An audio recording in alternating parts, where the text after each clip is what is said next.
What is up, everybody? Here on Wake Up Call with Dan Tortora, having ourselves a little special here, a little additional thing here tonight. You're used to Wake Up Call with Dan Tortora being with you every Monday through Friday from 9 a.m. to 11 a.m. Eastern Time. Well, we were allowed the opportunity for a live fantasy football draft look for a 2020 draft here in a Dynasty Startup League. And as you can see in the icon right below me, Mike Sofka is on the phones with us. You know Mike Sofka from every Wednesday, 10 a.m. to 11 a.m. Eastern Time. He joins us for the Fantasy Football Power Hour, proudly presented by the Wildcat Sports Pub on 3680 Milton Avenue in Camillus, New York. We just had 3 amazing drafts for our leagues at the Wildcat Sports Pub. Thank them so much for that. And Mike is here with us with some bonus coverage as we have a live look in at a fantasy football draft to help in your coverage and help in our discussion. And you know how Mike and I are. There's all the work that we do from 10 to 11. Then we do more past 11. And now we decided to give you an extra show. So it's always pushing to do a little bit more and push the term here. I love my partner, Mike Sofka, doing everything he does here with us and appreciate him so much. So let's bring him in. Mike, how you doing today? I'm doing awesome. How are you, Dan? I'm doing very well. We got a live look in at this draft, so I want to mention some of these now. The picks are going from left to right on the screen. So first pick was Christian McCaffrey, second Saquon Barkley, 2 running backs, the top 2 in order of what Mike and I have told you here on the show. Then the first wide receiver off the board went Michael Thomas, and then quarterback Pat Mahomes has been drafted very high. He went in this one. Then back to running backs with Ezekiel Elliott and many people high on Clyde Edwards-Helaire. Lamar Jackson was picked up by our very own Mike Sofka. And then the picks went Alvin Kamara, who is currently in a contract dispute with the New Orleans Saints. Travis Kelsey was chosen in the first round as the first tight end off the board. This is a 16-team league, which means, if you're looking at this and saying, why was Travis Kelsey taken so early? It's because of, maybe the threat of not having him on the back end. Dak Prescott was the 3rd quarterback taken off. That's a little bit of a questionable pick for me. Devontae Adams after that. Then Derrick Henry, Dalvin Cook, from what we can see here on the board. And, Mike, what are your thoughts so far? No, I think things are going kind of like I thought they would. I did agree with you on the Dak Prescott pick. This is a unique league. It's a 16-team PPR league. It's a dynasty startup. So we're going to have these guys, basically infinitum, so you got to be careful on who you pick. You want to pick youth a lot of times, but you also want to win right away, so there's a careful balance there. I did find it quite interesting that Dak Prescott did go right away. I'm in the middle. I'm at 1-7 at 16. Now, the first 3 rounds of this draft are going to go just like they are. They're not going to snake. And then after the 4th round, they're going to start to snake. So it's a unique opportunity, but this gives everybody the same fair shot the first 3 or 4 rounds. One key thing to mention with the quarterbacks going early here is that, you need 2 of them, basically. You need at least 2. There's a super flex, and what the super flex does, we have a flex in this league, but what the super flex is you're allowed to put a quarterback in there. And even with the 4-point touchdowns that this league has, 4-point passing touchdowns from the quarterback, you look at a guy like Patrick Mahomes or a guy like Lamar Jackson, you're way ahead of everybody else on the curve there. So that's why the quarterbacks are going a little earlier here. It's interesting dynamic. Yeah, no, absolutely. Seeing that the super flex position, obviously flex in our leagues in the Wake Up Call Fantasy Football Challenge are any concoction. You have 2 flex you could play per week. That could be any combination of tight ends, wide receivers, or running backs. Super flex allowing you the opportunity to play a quarterback in there. Mike, we can't see all the way to the right, I believe. So after Dalvin Cook, who was taken? Let me see here. Let me roll back up here. After Dalvin Cook at 114, DeAndre Hopkins went. Okay. Then at 115, Tyreek Hill went. And then at 116, Joe Mixon went. Okay. And then 2-1 went, let's see here, Deshaun Watson. And then Russell Wilson. And then Nick Chubb. Okay. Aaron Jones, and here we are. George Kittle just went.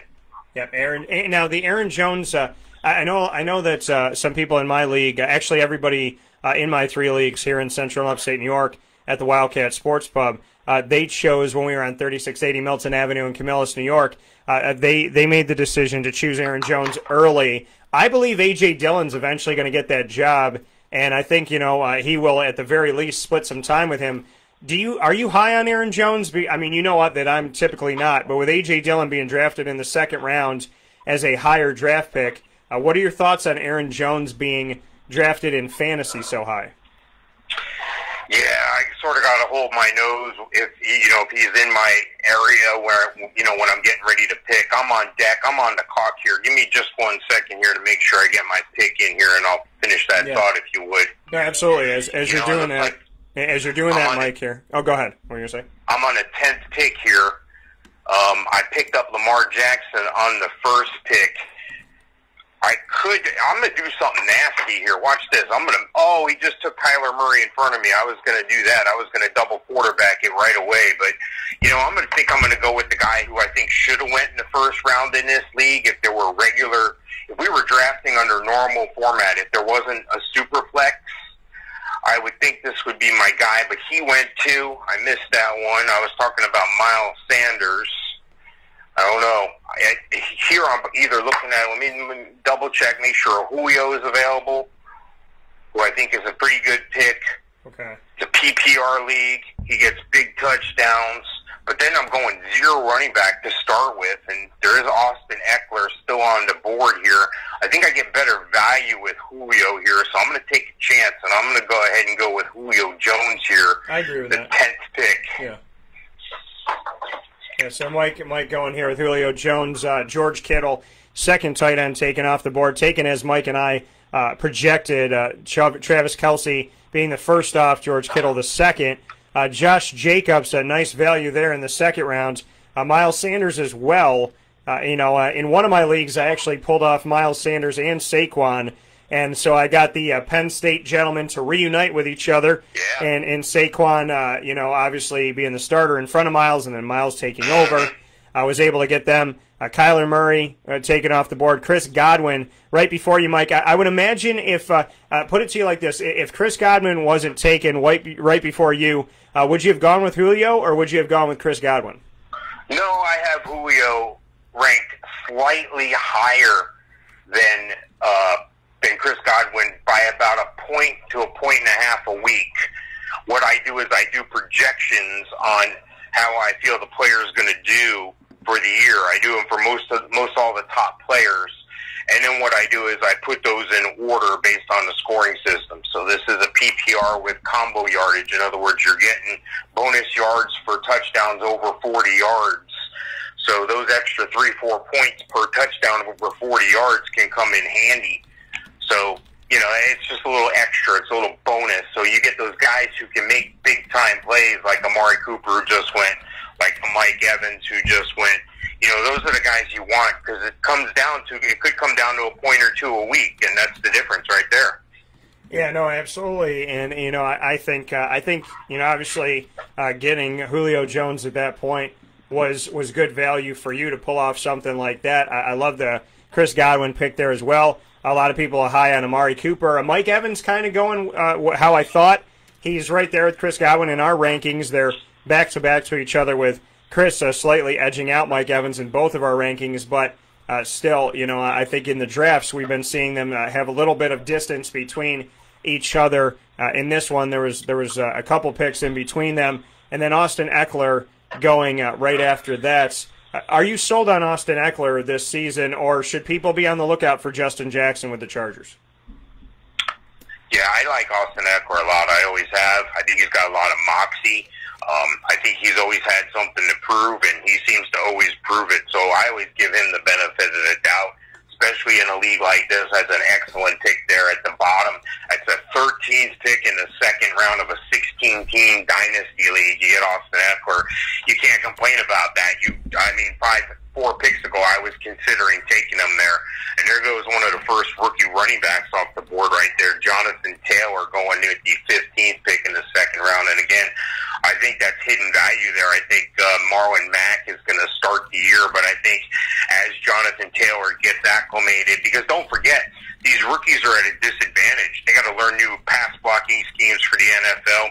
If you can't pass block, a lot of times as a rookie running back, you're not on the field. But a guy with the talent of a Jonathan Taylor can, I think you could just give him the ball and, just put him in on running plays. But then what happens? Then teams load the box on you. So, you got to be honest. You got to keep the defense honest and be able to have guys that can play with 8 men in the box or, act like they're going to run and then go out for a pass or break out to the side for a screen. So I think that's a great pick. There goes Todd Gurley, too. Yeah, and I mean, what are your thoughts on Todd Gurley this season? We know he's an Atlanta Falcon. Very different here. The Atlanta Falcons just a couple seasons ago had Devontae Freeman and Tevin Coleman, and then Kyle Shanahan went on from being the offensive coordinator in Atlanta to becoming the head coach of the San Francisco 49ers. Shortly after Tevin Coleman headed that way, Devontae had issues with injury, which Tevin usually filled in that time pretty nicely. And now we're seeing Todd Gurley with Ito Smith. And so in just a couple seasons, the 1-2 punch has changed. And to be completely honest, Ito hasn't really shown what he can be. And Todd Gurley's in his first season in Atlanta, so there's a lot of question marks in that backfield right now. Well, the name to look out for that not a lot of people are, I think if something does happen to Todd Gurley, heaven forbid, I'm not wishing harm on everybody, but I think you're going to look at a guy named Brian Hill. Brian Hill's been a guy that's been on my radar for quite a few years, never seemed to have the opportunity until late last year when he and Quadri Allison were able to split carries. With the first pick here in the third round on the far right of the screen that, we're not going to be able to see right now, Kenyon Drake just went with the first pick in the third round, which again, I think Kenyon Drake is due for a big year. I have his average draft position as the first pick in the second round. So that kind of shows you there's a little bit of value, but don't forget, I'm looking at 4 or 5 quarterbacks, or 5 quarterbacks already off the board. So you really got to have a game plan going in, but you got to be flexible with your game plan as well and be able to take what the draft gives you. There goes David Johnson. Yeah, and David Johnson, I mean, this is another question mark we're looking at in this year's draft of what he's going to be in Houston and how this is really going to shake out. What's your take on David Johnson in Houston? I mean, Houston struggled with running backs. Lamar Miller was probably the best one to write home about in the last few seasons. Your take on David Johnson and what seems to be a very lopsided draft with DeAndre Hopkins, arguably the best wide receiver in the country at the time, going to the Arizona Cardinals for David Johnson and a little bit else. What's your analysis and your take on David Johnson? I know we've talked about the trade itself, but the fantasy value of David Johnson, what do you think? Yeah, I'm sort of up in the air. I think, his ship may have sailed. He's going in average draft position of the third pick in the third round on average. So that's about right where he would normally get picked. But again, 16-team league, but then you add the fact that 5 quarterbacks are gone way early in this. Normally it'd be 1 or 2 at this point, probably 2 at this point under normal scoring system. But the other thing to remember is, and this is what surprises me, I think there's a lot of value in getting some younger running backs, some rookie running backs in a dynasty situation more times than not. As you saw, I wasn't scared. I'm one of I think I'm one of 2 guys in this league here so far that have no running back, and I'm not worried about that at all. A lot of times people start to panic because, oh my gosh, I should have taken a running back, and then they force themselves to take a guy that may be the 5th tier running back. I like to group my guys in tiers, for instance, and I'm saying Tiers, not tears like I'm crying over here, but tiers, whereas 4 or 5 guys are all on the same level. What that means is I'm not scared that I don't have a running back because I have 5, 6 more in the 4th or 5th tier here that I'm ready to come back and jump on here if I need to. But again, I'm going to take what the draft gives me. So you got to have a plan, but you can't be so rigid that you can't adjust. It's just like playing football, the game. You got to have a plan going in, but be prepared to call an audible. Yeah, absolutely, and it's important and vital for people to be able to call an audible. In one of the drafts that we had over this past weekend that Mike and I will be discussing on the show, I had a guy who had the first overall pick, and in our snake draft, after he took Christian McCaffrey and it swung back to him, he took a double tight end. He took Travis Kelsey and George Kittle back-to-back.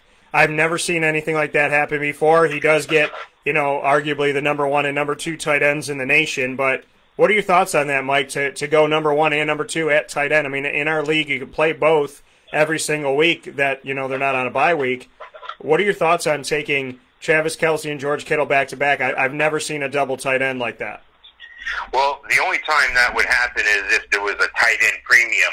That's a popular trend right now where it's a PPR league for everybody else. So let's say everybody gets 1 point per reception in your league, 1 point PPR. Well, the tight ends may get 1.5 points per reception. Okay. So in that case, that may make sense in the flex. But see, a lot of times people don't understand. I'm not looking at just the players. I'm looking at the differences between my players and the other players. That's why I rank things in tiers. I project ahead of time what I think they're going to do, and then I actually take them and write them down in I have them typed out on a cheat sheet that I'm going to have in front of me, and then I'll draw lines. It's like, well, these numbers are close together, and these numbers are close together, putting them in groups. So right now, for instance, DK Metcalf just went, okay? And DK Metcalf, his group here, let me pull him up on my sheet here. And here. I have him ranked number 22 on wide receivers, and I'm on the clock here, so just give me 1 second here. J.K. Dobbins just went, and as you saw, I just mentioned that before, that I don't mind relying on some rookie running backs, and that's exactly what I'm going to do here. I think I'm going to come in and I'm going to look at a rookie running back, and I'm going to look at Cam Akers. Yeah. I think Cam Akers is going to have a strong year, and even though he's not the highest-ranked guy I have right now, for where I'm at, and I'm taking what the draft has given me, I think Cam Akers has a great opportunity to be the starter in Los Angeles for the Rams. Yeah, absolutely. And for those in the third round that are wondering, a couple of picks on the back end here, Kenyon Drake and David Johnson, as we talked about, went Adam Thielen, Cooper Kupp, and then we saw Chris Carson, Juju Smith-Schuster, Kenny Golladay, DK Metcalf, J.K. Dobbins, rookie running back for the Baltimore Ravens, and now Mike took Cam Akers, a rookie running back for the Rams, could start right away and have an immediate impact. Daryl Henderson from Memphis, I thought, would do more, and I don't know if necessarily maybe they've schemed for him the best. I don't know what it is at this point, but I would like to think that Daryl Henderson has an opportunity, but Cam Akers definitely comes in with Todd Gurley being gone with the opportunity to be the starter outright because Daryl Henderson is not the incumbent. James Conner, this is a little bit later for him, and Odell Beckham Jr. Mike, I think what we're seeing, and this is a 16-team league, I think what we're seeing as we take a live look in at this draft as it happens, there's a lot of talent. There's a lot of talent out there. And, and the other thing that I'm realizing, there's a lot of draft, like good quality draftable rookie running backs that include J.K. Dobbins, Cam Akers, DeAndre Swift, Jonathan Taylor. There's a lot of value to me. And I think in one of my leagues I drafted a bunch of them. And so not on purpose did I go for rookies. I went for talent, and it just so happened to be that way to pull in some of these guys. But I think, DeAndre's got an opportunity in Detroit to be the starter. Jonathan Taylor, Marlon Mack's done some good things, but he's not consistently getting every carry, and he hasn't been consistently been the 100% guy every week. J.K. Dobbins is in an offense in Baltimore where they're going to run the ball a lot. And, and Cam Akers is in a fantastic situation, like I mentioned. So, this may be the year of the rookie running back because there's a good amount of them that are ranked pretty high that have an opportunity to start right away. Yeah, and what I did was I was prepared to take another quarterback on the way back here because you have that quarterback premium here. There's 16 teams in a dynasty startup with the super flex, and I'm all prepared. But let me tell you why I didn't. Nobody else is doing it anymore. The quarterbacks have cooled off. The first 6 quarterbacks are off the board. That's my first 2 tiers of quarterbacks. Now I've got 2, 4, 6. I've got 8 guys to choose from.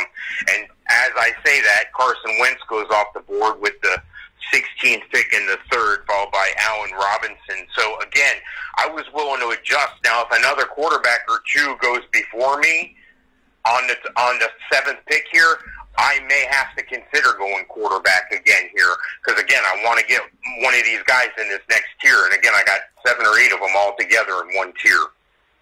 Now, there's an interesting pick. There goes David Montgomery. Unfortunately, that's not a great pick in my opinion here, because he's hurt. He's out 2 to 4 weeks with a leg injury, a groin injury. You know, that's great news for a guy like a Ryan Nall and a Tariq Cohen. Yeah. And as I say it, there goes Mark Andrews. Yeah, I mean, these drafts have this draft that we're taking a look at right now.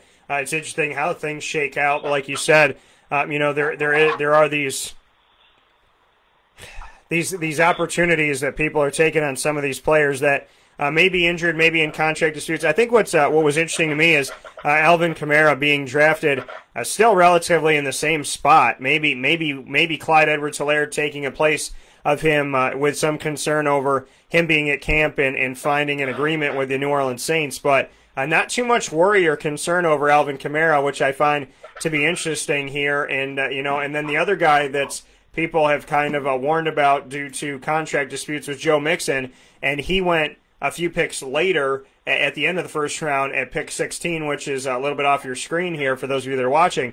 So, you know, I don't think too many people are concerned that Kamara and Mixon are going to figure things out with their teams. Yeah, I don't think that's going to be a problem. Bear with me. I'm on the clock here, so I'm just double-checking a few things here. But I will make a note here while Mike is checking that the tight ends went as we described in as far as order, not necessarily at their draft pick, but in order.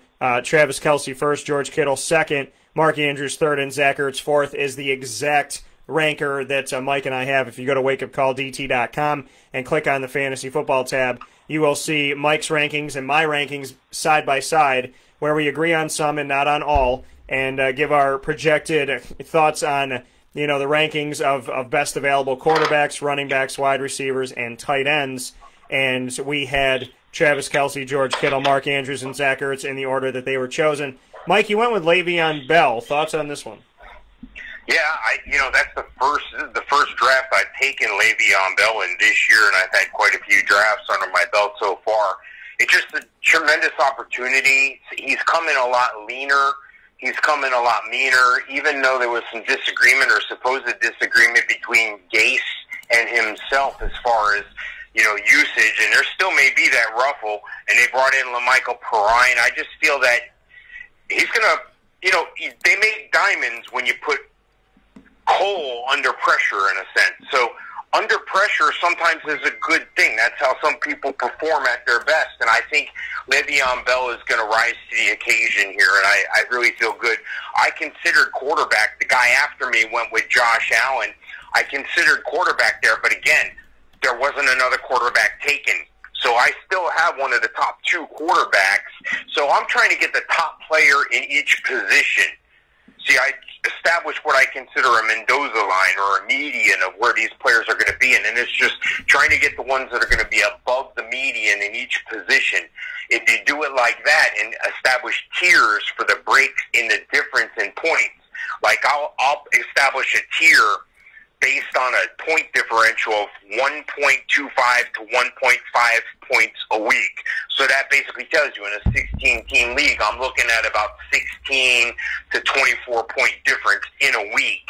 That's where I break that tier. So I know that if I have 7 guys to choose from that are fourth-tier quarterbacks, and there's only 5 or 6 off the board, I can still wait. These guys aren't grasping at quarterbacks, and that's okay, because I'm going to go back and pick up more rookies and more guys that I think are going to be rising stars in those other positions, such as running back and wide receiver, and I'm not sweating at all. This draft's going swimmingly well, in my opinion.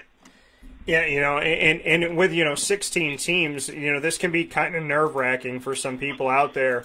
What is a strategy in a 16-team league, you know, for you, Mike? I mean, you got to get pretty deep in this thing. You know, we're seeing the usual suspects right now, but eventually this is going to get to a point where, you know, people are going to going to have to dig deep. And we're seeing here round 4, Allen Robinson the second, David Montgomery, Mark Andrews, Calvin Ridley, Zach Ertz, Keenan Allen. You took Le'Veon Bell. Josh Allen right after that. A lot of people high on the Buffalo quarterback, which I am too. Terry McLaurin, Robert Woods, DJ Chark the third, and Tyler Lockett. I want to circle the one. I want to circle DJ Chark Jr. What are your thoughts on DJ Chark? And I mean, he's going in the 4th round. I don't think this is a bad time to pick him at all. There's obviously value there, but he was chosen ahead of Tom Brady, ahead of Tyler Lockett, and other guys on the board. What are your thoughts? Yeah, I think DJ Chark is an excellent pick. He's going an average, according to my math here, of the 4th round, 14th pick. And I think there's still value there simply because I think Jacksonville is going to surprise some people. I think they're going to air it out. They're going to either really be really good or really bad on defense. They got a young defense. And that seems to be like how the Bucs went last year. Yeah, Jameis put up 30 interceptions, but he put up 30-some-odd touchdowns, and he did that because they were behind or losing, and a lot was on garbage time. So that may pan out to their benefit. But I think with the addition of Jay Gruden, the guy that put that Cincinnati air game on display there, I think a guy like Jay Gruden is licking his chops with a Laviska Shenault. You got a Chris Conley still, but you got a DJ Chark. Now you got a Tyler Eifert in the mix. I think there's a lot of pass-catching opportunities, especially now that they traded away Leonard Fournette and look like right now they're going to go to a running back by committee. But you know what? Maybe this is a landing spot for Devonta Freeman. So be on the waiver wire lookout immediately in your league for Devonta Freeman, who's probably out there if he does sign with Jacksonville. Yeah, that's an interesting thought here. I had brought up the fact that Devonta Freeman and Tevin Coleman were a nice 1-2 punch in fantasy. Sometimes frustrating not knowing who was going to get it that day if they were both healthy. Typically, Tevin Coleman got his hay in fantasy when Devonta Freeman was out due to injury, and then when he came back, sometimes it went back and forth, but you lean more on Devonta Freeman. To see the fact that he is. I mean, you look at his name; he is a free man, truly, right now, and has an opportunity to go anywhere. So the question is where he's going to go. Could be an interesting landing spot for him to be in Jacksonville. And yeah, as Mike said, to be the first to the free agency and to always be scouring and paying attention, knowing that if you're not consistently looking at different things that are happening and changes that are happening, you're gonna miss out on some stuff, and you may get passed by. So I think it's a very important and vital for people to be paying a lot of attention to what's going on right now as we look to figure out some of these things, such as where we will find Devonta Freeman again. Could be a great landing spot for him. I told you last season, don't be surprised with the issues that they've had with Leonard Fournette and the fact that he's gotten injured at times and whatnot. I said don't be surprised if Raquel Armstead, who I think was going to get some touches as a rookie, and he did last year, I said don't be surprised if he eventually takes over the job. And now technically the job is his to take over. So, Chris Thompson will be utilized, but he's not an every down back. Mike, I didn't think it was going to happen like this, but I most certainly did think that there could be a loss there could be a divorce between Leonard Fournette and the Jacksonville Jaguars, and that we could see the emergence of an opportunity for Raquel Armstead, and we're seeing exactly that. A little bit ahead of schedule for me, but also something that I predicted was going to happen. Are you surprised at all? No, I'm not. I'm really not. We talked about this for years when, he's cutting up on the sideline after he gets in a fight in the game. You're supposed to be a team leader. You're a first-round draft pick from 3 years ago. You're supposed to be the guy the young guys are looking up to because you're closer to their age. They can identify with you. You're supposed to be a leader on the team on and off the field. He was more of a system guy, as it turned out. I did like his growth as a receiver last year. I thought that was quite poignant. And as we talk about it, just 4 picks ago, Leonard Fournette got picked. So there's either a guy that thinks he knows something or there's a guy that's just ill-prepared for the draft. Now, what I want to point out is, I don't know these guys in this league. I stumbled across this here recently, and they seem to be a bunch of guys that have their act together. So I was giving them the benefit of the doubt, but then you see a pick like that, you question the situation. But that's okay. There's 16 teams, and I think a lot of these guys are good. It looks like it's going to be a fun dynasty league, and maybe next year we'll follow up with this same league. And when we do the rookie draft only next year, that might be something interesting for some people to see if they've never seen a rookie only draft. Yeah, and something I found interesting here, in one of my leagues I drafted Tom Brady and later on drafted my backup quarterback Joe Burrow, and now we've seen Tom Brady be the second to last quarterback off the board, and right after that Joe Burrow. Thoughts on this? Thoughts on the fact that Brady went late in the 4th round and Joe Burrow was the first quarterback to go after him? You know, it's to each his own. Again, I got Joe Burrow listed a whole tier below Tom Brady. Yeah. So there's still 3 names on my list in that tier before there. But, you know, it's to each his own, especially in a league like this. And I do want to make mention, a couple picks ago, Hayden Hurst went off the board, and that's one of my shining stars. I had him going an average of round 7.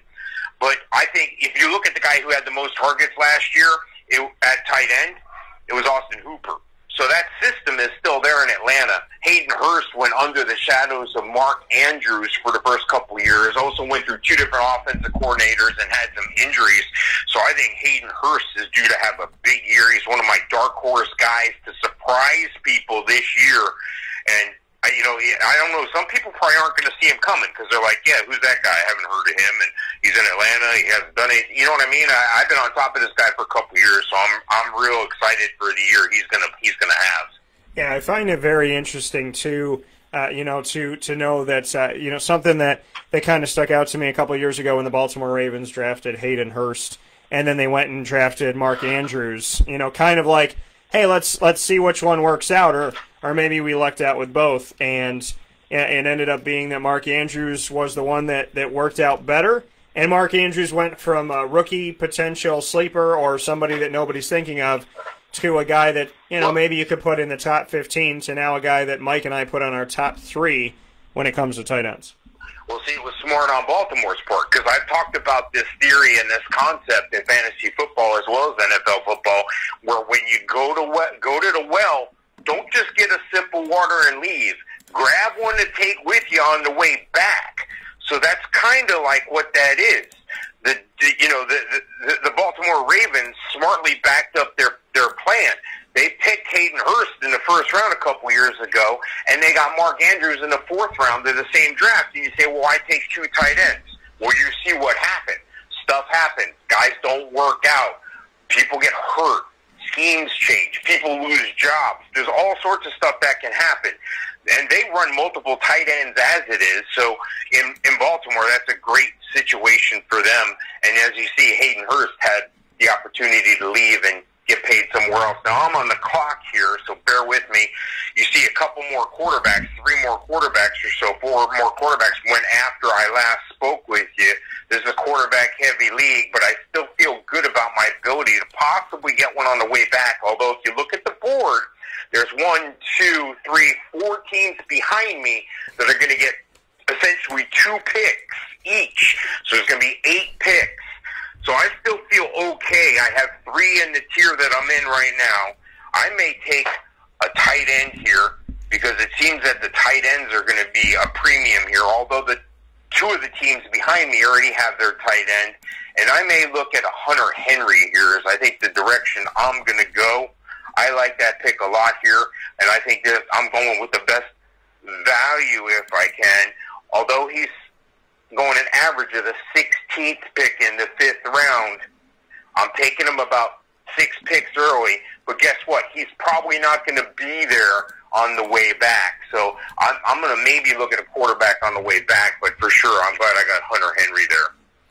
Yeah, and making a pick like this, like you said, looking at the tight ends, kind of where they're at, that's one of those positions that if the league starts drafting early, Mike and I spoke about, ad-libbing. Mike, you brought it up, your ability to have a draft strategy, but to also be able to learn on the fly and shake it up a little bit. And tight ends is one of those things you can't afford to let go out of your sight because Mike and I have a tier of good tight ends. And then there's a tier, below it there that's got some pretty good guys. And then, it starts to drop off and get a little bit interesting. You could check out our rankings on tight ends and so much more by going to wakeupcalldt.com and clicking on the fantasy football tab to get our rankings for this season's fantasy in quarterback, running back, wide receiver, and tight ends. Looking at this right now, Travis Kelsey, George Kittle, Mark Andrews, Zach Ertz gone, then Hayden Hurst and Darren Waller. So you getting Hunter Henry at that time, I would say, is very important. Unless you felt really, really confident that you can get him on the back end in round number 6, I would say, coming back around to you, I should say, then, this is a good time to get a tight end because of where we're getting to. Hunter Henry could potentially be a top 3, top 4 guy, but he's a big if he stays healthy. Darren Waller is somebody that I think maybe could have been taken a little bit earlier, maybe before Hayden Hurst, in my opinion. And then, the top 4 guys were taken. So I think at this point, Mike, you do have to ad-lib and realize the fact that whatever strategy you had at that time, you needed to take a tight end because of the smaller pool that you have to choose from, especially when we look at the tiers like you had talked about before. Yeah, I think an interesting pick just went, Justin Jefferson. I like him a lot. Minnesota's a tough opportunity for him. It's a great opportunity, but it's a tough opportunity. And let me explain what I mean. He's going to have to face the number 2, sometimes the number 1 corner on the other team. You got Adam Thielen. He's taking the place of Stephon Diggs. So those are big shoes to fill. But remember, this is a dynasty league. Some guys are willing to take good guys, and this team's also got the same guy that drafted Justin Jefferson right now. Already has Mike Evans and Odell Beckham. So he's fine for now, and he's finding value in the PPR league and getting those receivers. He must feel like I do, that there's a lot of depth at both running back and receiver. But, in a dynasty league, everybody says, oh, you got to build for the future, take all the young guys. No, I got to have the Jerry Jones type approach. I'm going to build for the future, but I got to get butts in seats now. I got to have teams rooting. I got to win games now. I can't wait. So I got to win now, and guess what? I also got to build for the future at the same time. So it's interesting to see the different approaches here. Yeah, and like you said, building for the future and thinking about, what is it going to look like down the road. But, I went high on wide receivers in one of my, in all my leagues, I obviously had a focus on it since we added the PPR into it. I had the standard and the PPR, and I merged them together and had added in point totals of different things over time. And so essentially I brought the best of both worlds together where we could really score a lot of points. So in the first draft, in my morning draft that I had, and the first one I've done this season, I went really heavy on wide receiver because I felt like the talent was there and I didn't want to pass on it. So I took them, and before I knew it, I had 4 out of the 6 max we were allowed to have. In this draft right now, Aaron Rodgers going after Matt Stafford, after Tom Brady, Josh Allen, Carson Wentz, Deshaun Watson, Russell Wilson, Kyler Murray, Dak Prescott, Lamar Jackson, and Pat Mahomes, and then Baker Mayfield and Matt Ryan. Thoughts on the last 3 quarterbacks chosen? Yeah, as you see, I kind of guessed wrong. I said before, taking Hunter Henry there was the play. But as you see, I missed out on an opportunity with Aaron Rodgers, Baker Mayfield, Matt Ryan. But as far as I'm concerned, that's okay because I got Lamar Jackson. So I'm going to probably come back. And, we've got a few guys that are in the draft right now that have tuned in. I posted the link there. They were asking for the link. So a couple guys may be popping in and out to see what's going on. So I'm not going to give away my total strategy. But I'm going to look at that situation a little closer here in a few minutes. I don't know if I'm going to let another one get past me. I have 2 left in my second or third tier of quarterbacks here, and I have some big names here. I'm not going to name drop until I'm on the clock here, but I may be looking at that situation I just talked about.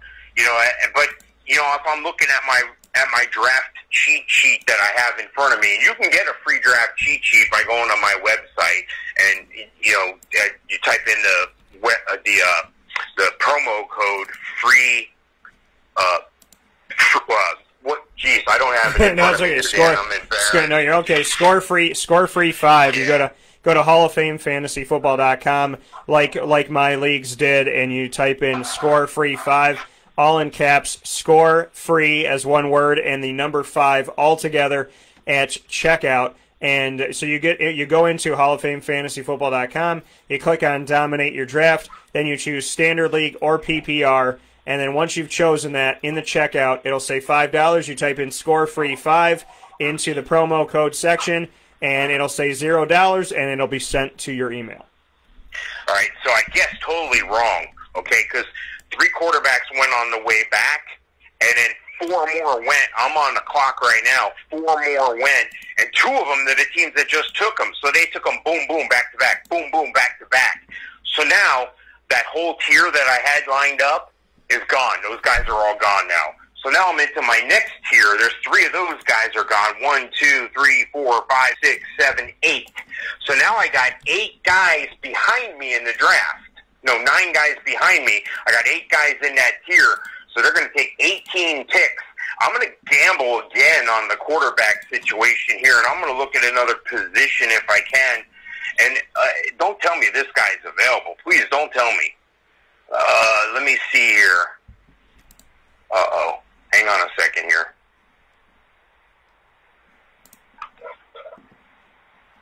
And as Mike is... T.Y. Hilton here. Okay, all right. I'm surprised he's still on the board, and I needed a receiver, and I'm going to chance it again on the quarterback. I'm going to roll the dice twice here. I lost the first time, big time. But you got to take chances. You got to be prepared to take chances in your drafts.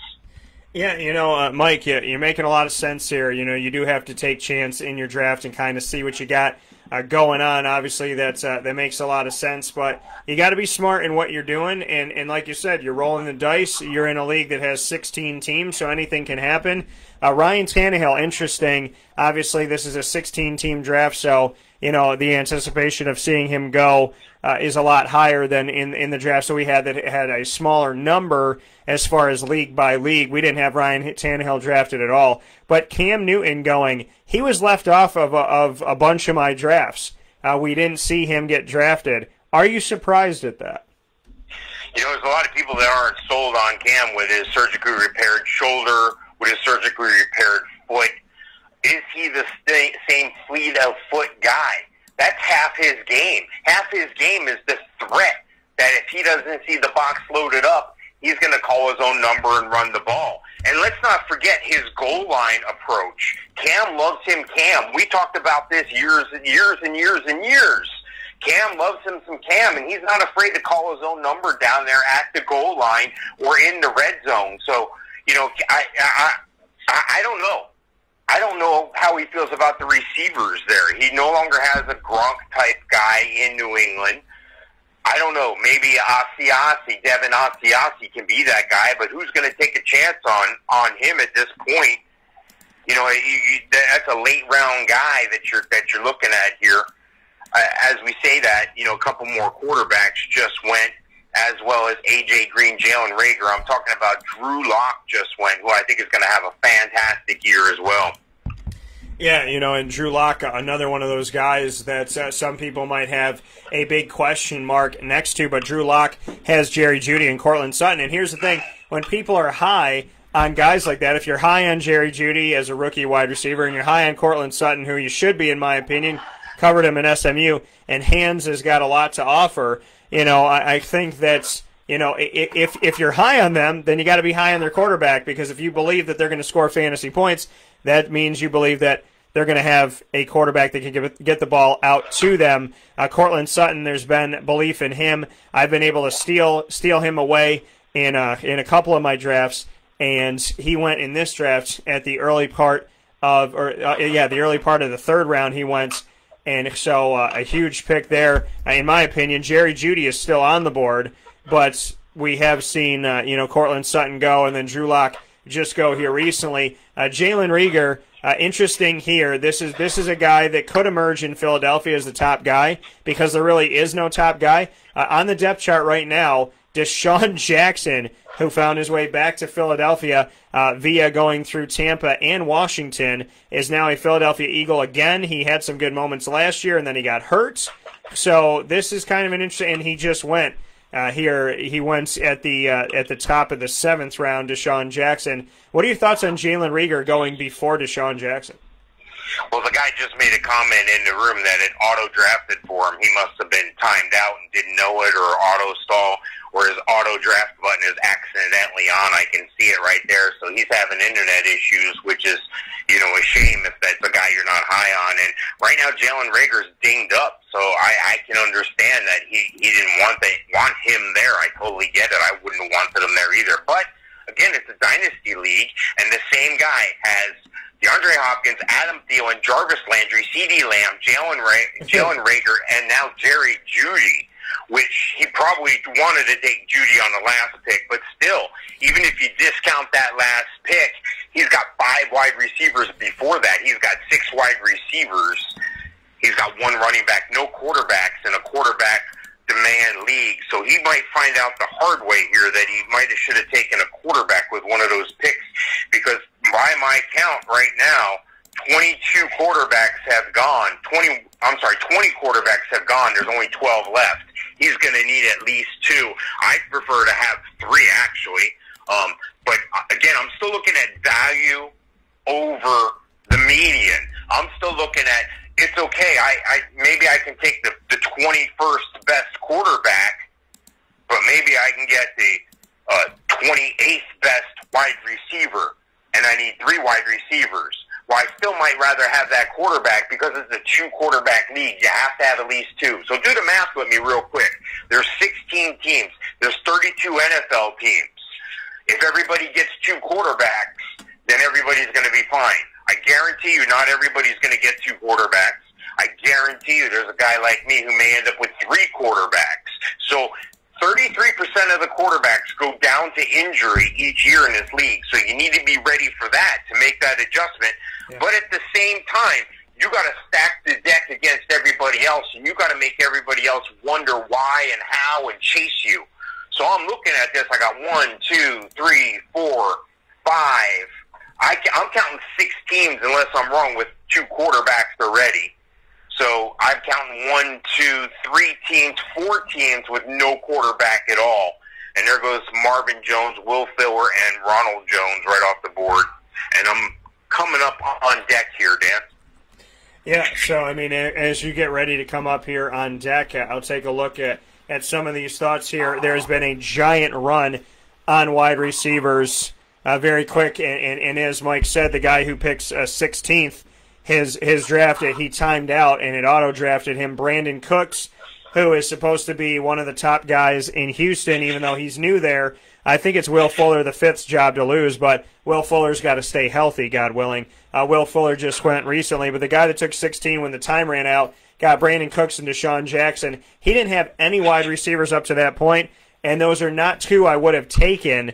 He went heavy on running backs. He went Joe Mixon, Kenyon Drake, and Leonard Fournette. Maybe he had some issues before then too, as Leonard Fournette doesn't even have a team right now. He did get Deshaun Watson, so I think the Joe Mixon, Deshaun Watsons were probably his in that moment, and maybe Kenyon Drake. But the Leonard Fournette pick, questionable, and then the Brandon Cooks and Deshaun Jackson as time ran out. Christian Kirk went after that. Jerry Jeudy, good to see him go. He went very shortly after Drew Lock. And then Jared Cook, another tight end off the board. Marvin Jones Jr., Will Fuller the 5th. And then we saw Ronald Jones the 2nd, who I'm not sold on, but he has Brady now, and maybe he'll find his way with Bruce Arians and the crew there in Tampa. But I have been very underwhelmed by Ronald Jones.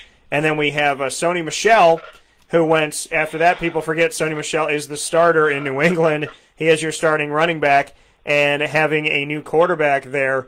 Either way, whether you trust in Stidham, who wasn't your starter, or you go to Cam Newton outright, Sony Michelle could be a guy that they lean on.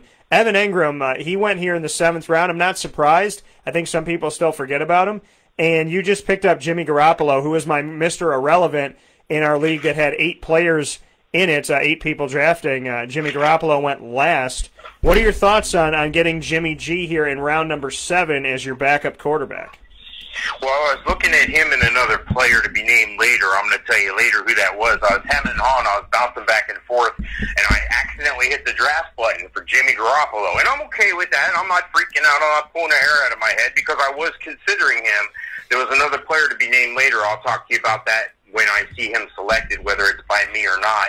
I was going to chance it again with the quarterback because out of the six teams behind me, 1, 2, 3, 4 of those 6 teams already have 2 quarterbacks. So the likelihood I'm taking a third quarterback is small, and there were 1, 2, 3, 4, 5, 6 quarterbacks available in my next tier.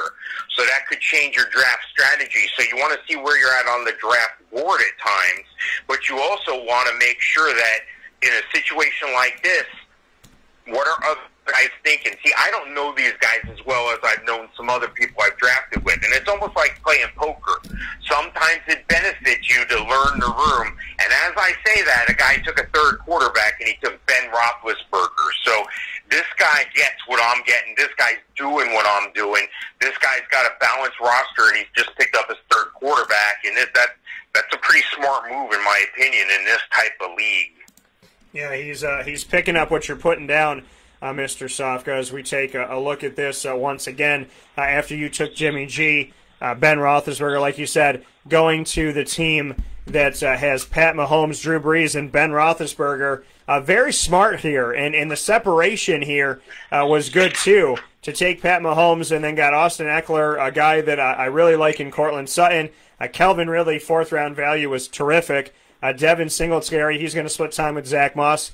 I think both of them are going to get ample time in Buffalo. I think they're going to be, I think that fantasy value for both of them is good. Singletary being a second-year player, and then Zach Moss being a rookie coming in, who I think had the last 3 seasons in college with over 1,000 yards rushing in each of those seasons. And then we see Drew Brees and Big Ben. I really like that team so far, and I love the fact that he went Pat Mahomes, 4 picks in between, still got Drew Brees, and then came back around with Ben Roethlisberger. And after that, Mike, we saw Deontay Johnson. And it's funny how Drew Lock was taken, and then somebody was like, oh, Jerry Jeudy. And then Ben Roethlisberger was taken, and the next pick was like, oh, Deontay Johnson. Somebody's going to have to, Ben's got other guys to throw to besides Juju. So it's almost like some of these picks are setting like little reminders, or, are kind of giving a little shock to the next pick or somebody, a couple picks after, that once some of these people start getting taken off the board, they start thinking, who are they throwing to? Who are they catching from? And then after that happened with Ben Roethlisberger and Deontay Johnson, we saw our first defense taken at the end of the 7th round with the San Francisco 49ers. Yeah, I thought that was an interesting pick there. I'm not a fan of taking a defense very high in a league. And you think on a league like this, again, you do the math, 16 teams, 32 defenses, because you're going to need one for a bye week or so. We only start one defense in this league. They did put a rule in place shortly before draft time, which is another reason why you always want to be plugged in early and communicating, especially online in leagues. Make sure you know the settings, the scoring. Make sure you know all those things, because they made a limit of 2 defenses per team, meaning even if I pick my defensive last, guess what? I'm still going to get 2 defenses. Do you see what I mean? So that's a good thing to do. A lot of times there's a popular thing, which I like to do often, is streaming a defense. If you're in a 12-team league, maybe you stream your defense, so you pick them last. You go and find out who's going to play against the team that you don't think is going to do as well, and you look at streaming those defenses every week. You might be changing your defense, and if you have any questions about that, you can always hit me up. You can always hit me up on the website at HallOfFameFantasyFootball.com, or you can always send me an email at Mike@HallOfFameFantasySports. Yeah, and like Mike said, streamlining a defense, that's something that I've done as well. And over these last couple seasons, kind of taken a look at things and said, what, if I'm not truly sold on it, but it depends on what defense you get. Because if you get one that you really want, then you're not going to let them go, and you're going to have to pick up another one, which means you're going to have to put somebody else out there. So you have to almost hope that somebody on your team doesn't turn out the way that you were hoping for, and you can let them go, and at least temporarily, but you may not be able to get them back. So it's important to be smart in that. Robbie Anderson went at the top of the 8th round. I'm a fan of Robbie Anderson. I think he's going to look great in a Carolina jersey. I think he should take number 1 that Cam Newton was wearing. It just seems to fit Robbie. And because I feel like he could potentially do a lot. I know DJ Moore is there, but I think Robbie Anderson was one of the only bright lights in, on the Jets team. Him and Quincy Enunwa, both of them are gone. I think Robbie Anderson, being young in the game in the NFL as far as, his NFL career, and at the same time, coming from the Jets and their, kind of very, very strangely put together a team that starts at the head with head coach Adam Gase after he didn't work out in Miami. The Jets spent about 2 seconds going and running and getting him, which is very confusing of a selection to me. I think Robbie's going to benefit from being in Carolina. I think Carolina's going to benefit from him. What do you think about his fantasy value? I'm kind of all over the board here with that. Now I'm on deck here, so bear with me. I'm a little scattered. I'm looking at, and I'm on the clock here, so we'll come back to that. We'll circle back to that. Let me go ahead and get on the clock here. Yeah, so do your thing, and as you're doing that, I'll talk about the fact that two players that were connected to the Minnesota Vikings were taken back-to-back. Kirk Cousins, the current quarterback of the Minnesota Vikings, Teddy Bridgewater, the former quarterback of the Minnesota Vikings, now with Carolina. And again, it happens where there's a running or a wide receiver or a quarterback chosen, and shortly after, their connector guy was chosen there. Robbie Anderson and Teddy Bridgewater, going with the theme that I saw with Drew Lock, Jerry Jeudy, and Ben Roethlisberger, Deontay Johnson, of one of them being taken, and then the thought of somebody kind of just jogging their memory or maybe reminding them that guy's still out there that's going to be playing with him. You took Zach Moss. I'm high on Zach Moss. I like him a lot. I actually brought him up when we were talking about Devin Singletary. Was that the guy that you weren't mentioning? Did you get the guy that you wanted? Yeah, that's exactly what happened there. I was wavering between Garoppolo and him and taking Garoppolo on the way back. So I don't know, maybe I wouldn't have got Garoppolo on the way back. Those are some of the agonizing decisions that you have to make on the fly, and you have to have your act together to make a decision like that. Because if you make the wrong decision, you're going to have to live with it. And you notice, I've made a couple wrong decisions. I've come right out and told you, in my opinion, I made a bad move there. That was a mistake. Hindsight being 20/20. But at the same time, I was thinking maybe I'll end up landing a guy like Gardner Minshew if Garoppolo doesn't pan out to me. And look who got picked 3 picks after me there. See, Gardner Minshew. So I was going to be okay either way. There were 2 quarterbacks that went. Actually 3 quarterbacks that went after I took Garoppolo. So again, you just never know. I may not have gotten Garoppolo, and then maybe that shifts everything else around. Well, I don't know what they call that, the butterfly effect, where every little thing you do has a ripple effect further down the road. Well, it's the same thing in drafting. And if you're flexible, you're going to be in a better position. If you know what to do under certain circumstances, if you trust your rankings. That's why a lot of people are like, well, this guy has this guy ranked this high, and this guy has him ranked 5, and this guy has him ranked 15. What do I believe? Do I take it down the middle and make it a 10? Well, no, you consider both sides, but find a person that you can trust. Find a person that's got a proven system. Find somebody who is doing well with what they're preaching, and they're showing you, and they're coming on live video, and they're talking about it. Go with somebody like that. Because you go with an average ham and egger, some kid fresh out of college who's making up the rankings in the sports department for one of the 4-letter networks because that's his gig. Well, I don't mean to brush it off that bad. Fantasy has come into play. There was a time when the NFL and NFL.com didn't acknowledge fantasy football. I remember that. I was like, these guys are making a big mistake. They're going to lose a bunch of money. Then they realized how much money there was in it for them, for advertisers, for programming, and all those things. So, they went back and adjusted. And again, it's just like we talked about before. It didn't go the way they thought. They went back and adjusted. Now they're back in the game. They run a pretty good fantasy site there at NFL.com, and a lot of people still use their tools. And these big networks, they have entire fantasy football departments. There's entire 40 or 50 men, I say men and women, crews that put up one fantasy football show, and there's a bunch of them out there.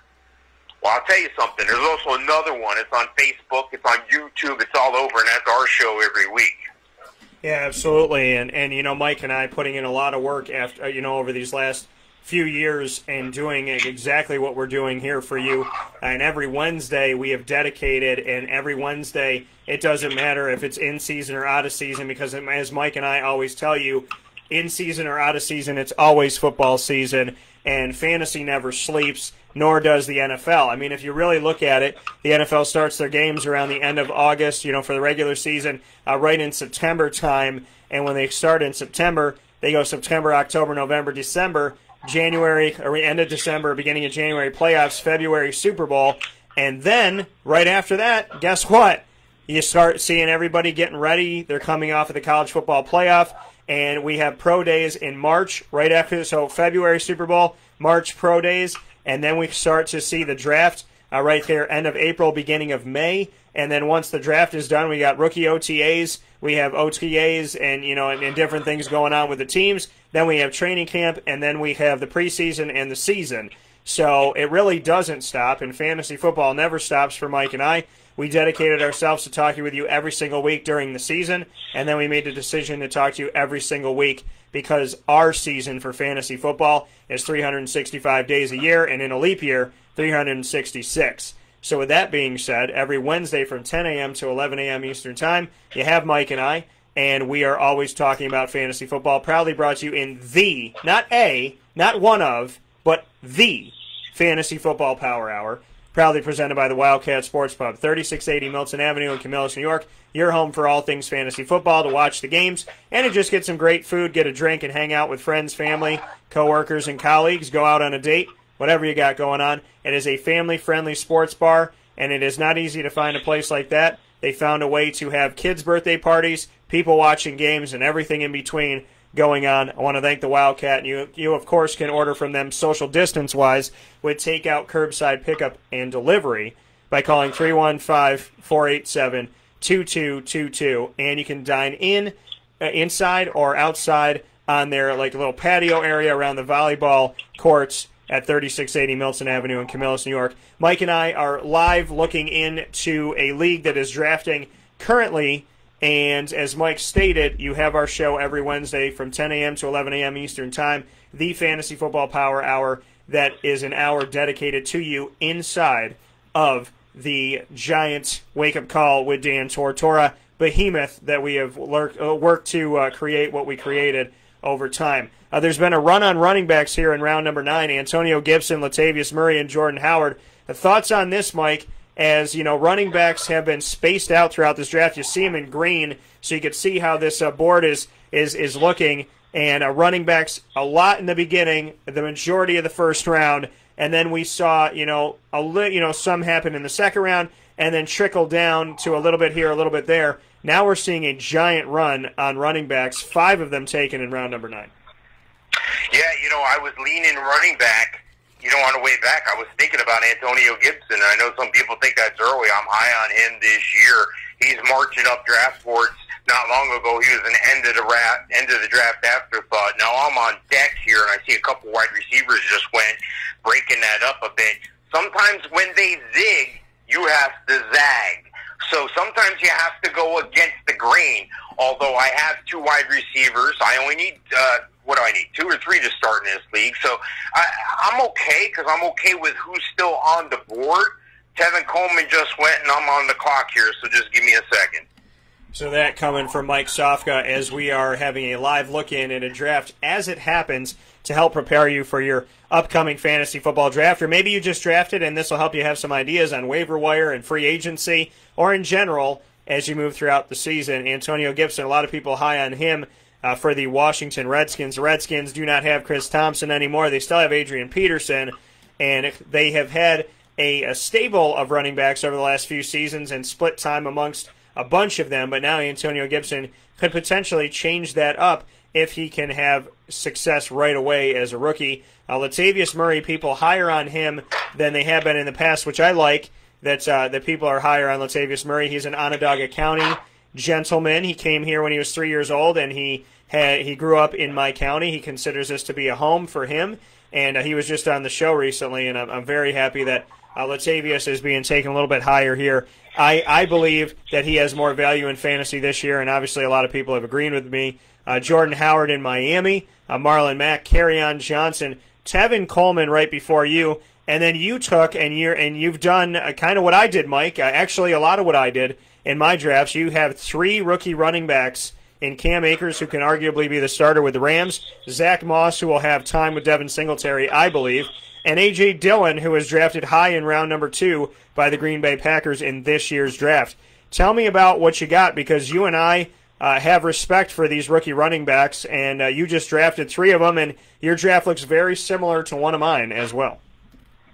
Well, that's a good thing. I mean, it means you and I are on the same page, and that means, and again, I can't write this script before it happens. There's 15 other guys or women in the room with me, and we're writing this thing out all together here. So, you look across the board here, I have 4 solid running backs. Well, I have 2 wide receivers. I have 2 quarterbacks. There's 1, 2, 3, 4, 5, 6, 7, 8, 9 quarterbacks left. I talked the game before about having a 3rd quarterback. So, again, I'm going to see what happens. But still, even if I don't get a 3rd quarterback or get a quarterback that I want, sometimes there's value in taking a backup way late in the draft. This way you're protected if one of your guys goes down.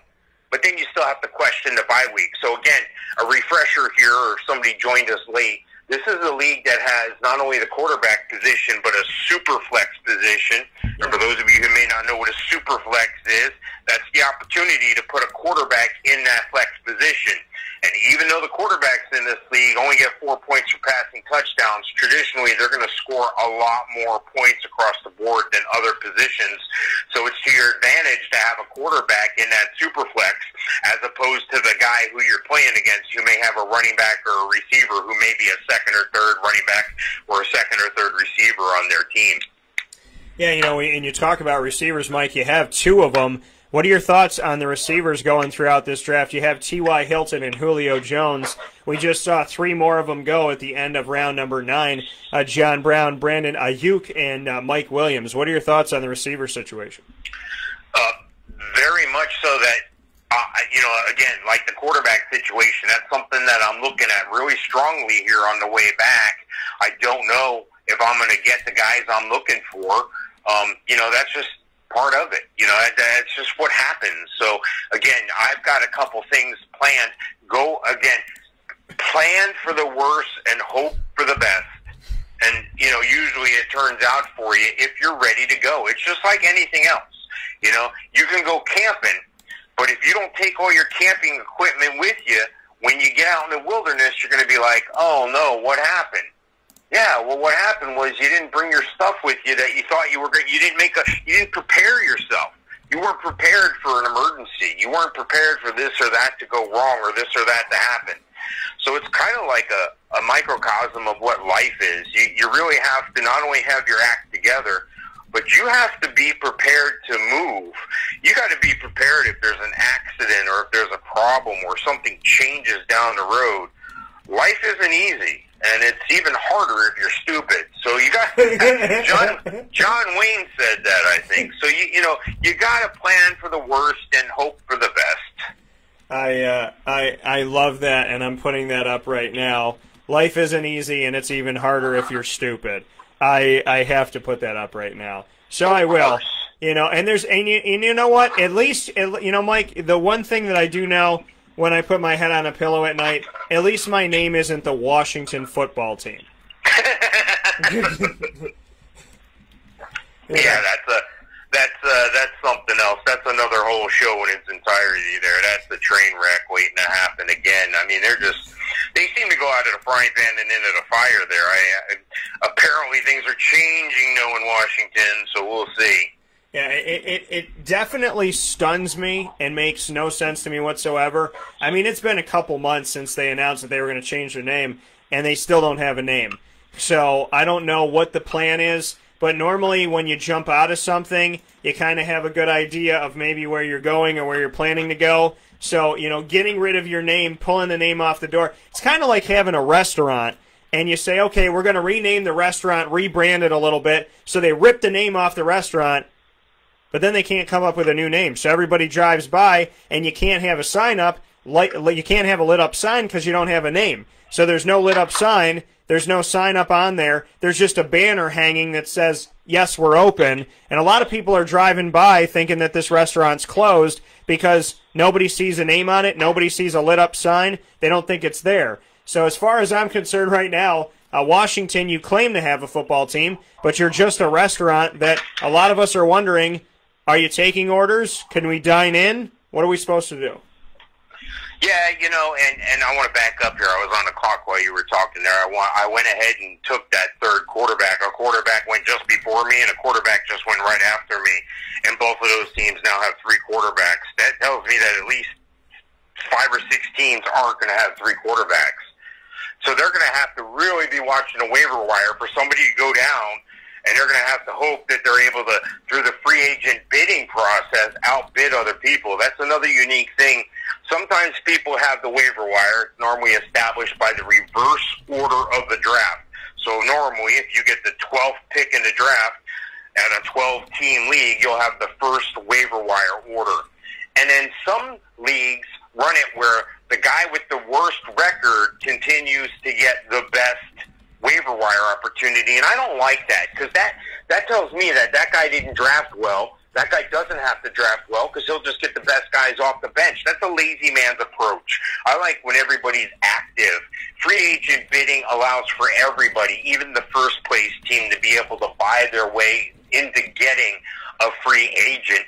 So the way I like the most, though, is when it's constantly revolving.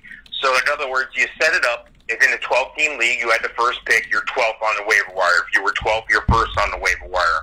Once you get your waiver pick, you go to the bottom. You go from 1 to 12. Yeah. And then as people in front of you use up their waiver, then you march up. I think that's a fair way. But I do like the free agent auction bidding because, let's say, it's your backup quarterback. Your quarterback went down, the backup's up. You're going to put a lot more money into it than the guy who has 3 quarterbacks. You know what I mean? You're going to do what you have to do there. Yeah, I think it's important, in the waiver wire, and like you say, the order of the waiver wire and having fairness in it and, utilizing it to your advantage. And, it should be that way, that if you're in last place, if your team's not doing that well, that you have the first opportunity to get better, I think is really important. First kicker was taken off the board. Mike and I have a rule about kickers. I read this off to everybody that joined our leagues at the Wildcat Sports Pub and was drafting with us, and I said it's very funny that Mike put on his cheat sheet that's right on the bottom. It says, maximize your draft. Take a defense second to last and your kicker as your last pick. Well, Mike, I said that, and I jokingly said I think it's awesome that Mike physically wrote this because I tell people this and have said this for years upon years upon years. I think when we started the leagues at Hooters 10 years ago in Florida that I said these things, and still people took kickers and people took defenses. And where I in the past maybe freaked out a little bit when defenses were chosen, I just bided my time, and honestly, I got what I wanted. In 2 out of my 3 leagues, I got the Bears defense with Khalil Mack, and I'm totally fine with that. So, what are your thoughts on seeing that little purple square on the screen light up with knowing that somebody took a kicker in round number 10? Yeah, it's just the way it is. Different people have different approaches. To me, it's kind of like the guy who keeps talking smack to you while you're playing the game of basketball. Let's say I'm playing basketball and my opponent is trying to get in my face and trying to get in my head and talk to me. Or in football, I'm a wide receiver and the DB is chatting me up. Well, let's say the same circumstances happen and I'm up 21-0, or we're up by 18 points in a basketball game in the 4th, and this guy's talking to me. I just point to the scoreboard. So in this situation, I point to my trophy case. I point to the bank account. I point to the amount of championships that I've been fortunate enough to win. I look at, your approach may work for you, but I'm just on a different trajectory. I'm on a different path than you, and I'm trying to do things a certain way, and I have certain rules to follow. The physics has rules. Gravity has rules. Math has rules. And when you break it all down, a lot of times this is just math. You cannot, no matter how hard you try, you cannot change the laws of mathematics. So you need to use all those things to your advantage and understand those complex situations, but be prepared to change on the fly. You know, one kicker's gone. You're going to see a couple more kickers go here before the last round. I guarantee it. No matter how good of players we have here, and that's okay. That's what they want to do. That's fine. Maybe that's their plan.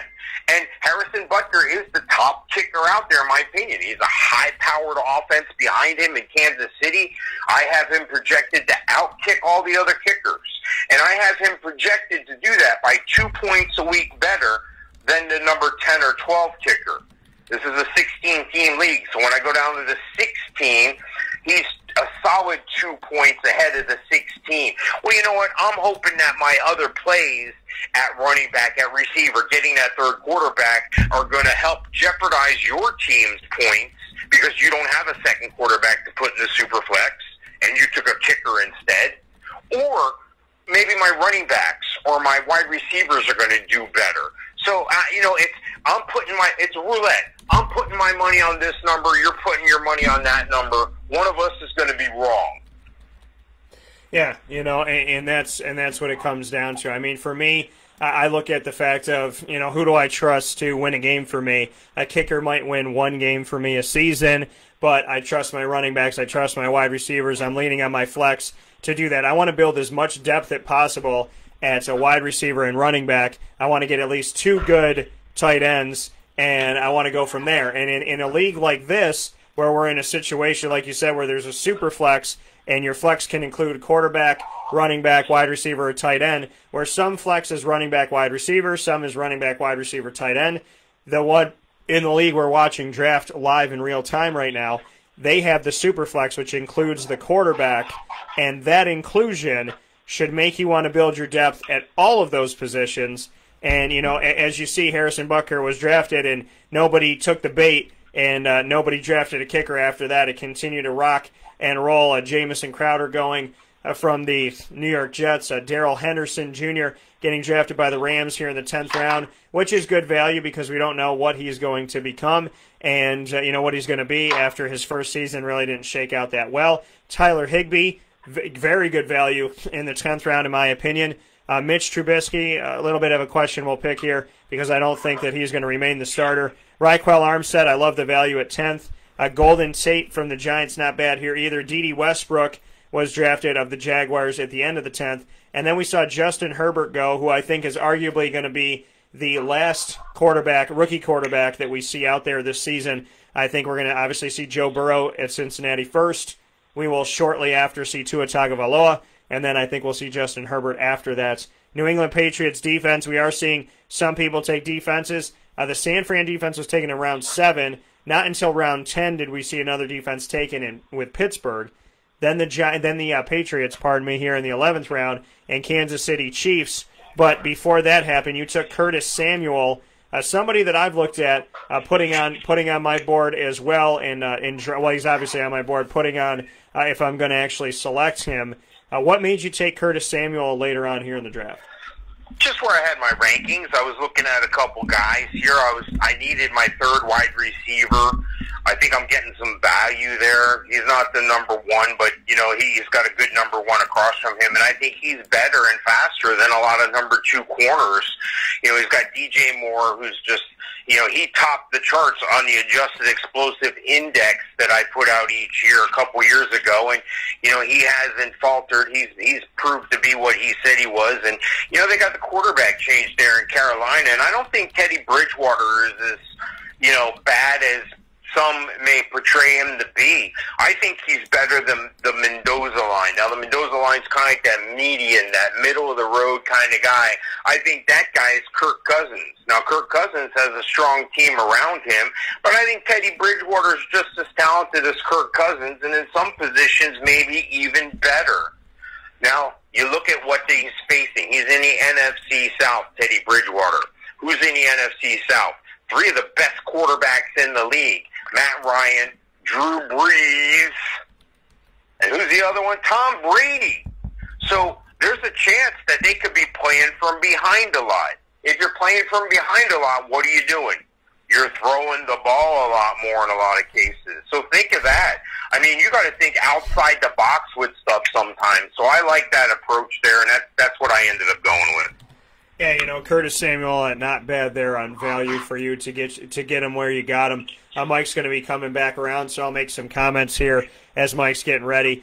Chase Edmonds, a guy I'm not really sold on in Arizona. He got drafted here. And then T. Higgins from Cincinnati, arguably the second guy to A.J. Green, could be the first because A.J. Green has had trouble staying healthy. So that's going to be an interesting thing to look at there and kind of circle.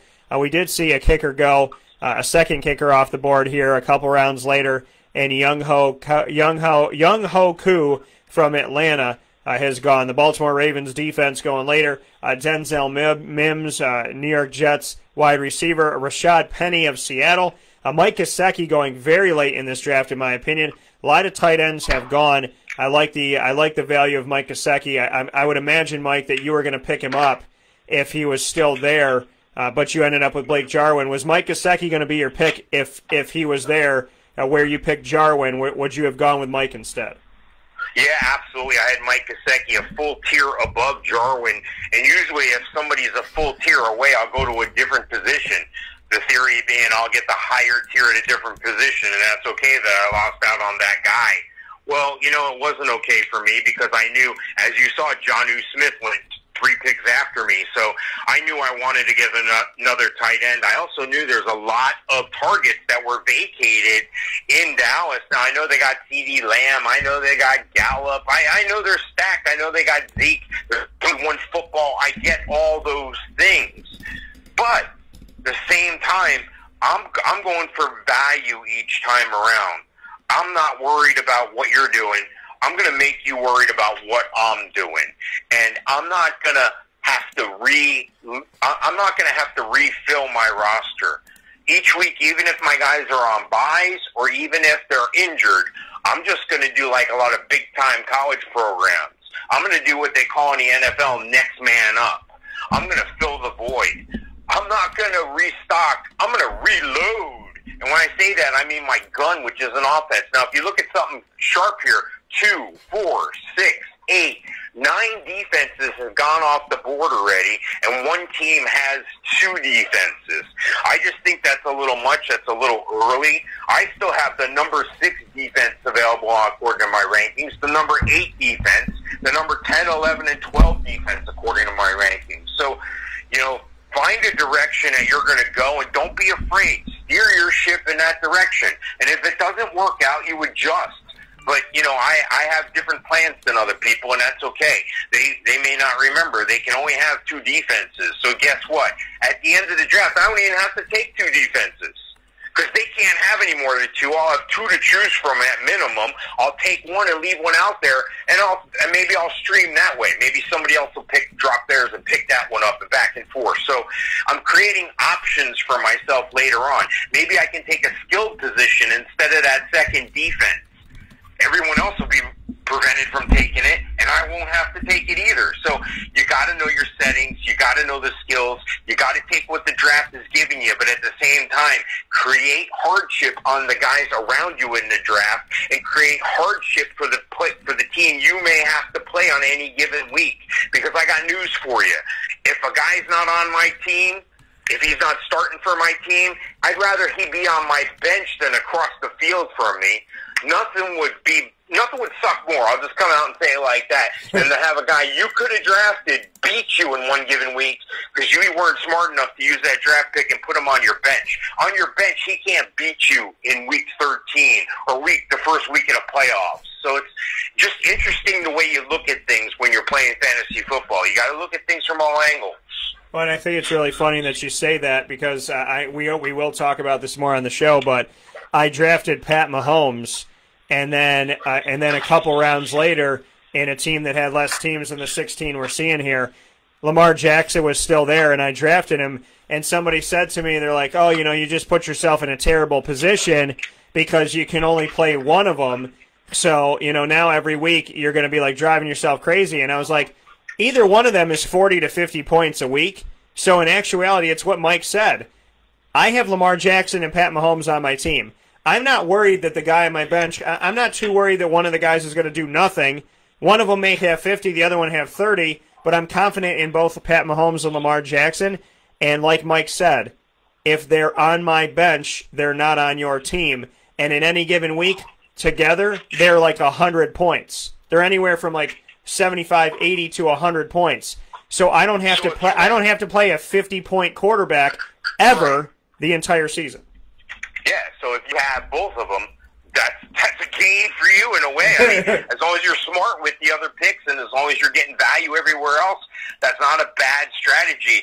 I would lean toward, like that guy said, it's kind of a wasted pick, but at the same time, you got to read the room. You got to know what's going on, and you got to know what's going to be valuable for you later on in the year. I'm not wishing any injury or ill will on anybody, but players go down. That's what happens.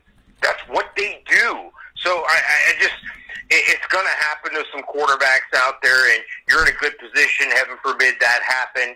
I mean, what's the odds of getting struck by lightning and having two quarterbacks go down? So when you look at those guys, well, maybe greater than others simply because of their style of play. That's okay. This is a game of chance. This is also a fun game, but it's more fun when you win. And I say 40 to 50% of winning is being prepared and having a good quality draft. Yeah, and I agree with you wholeheartedly. To be ready for these drafts, and it was one of those things where I thought to myself, well, I like them both. I want them both. Should I do it? And then after I did it, I had a little bit of buyer's remorse, and then I said to myself, now I don't have to play either one of them.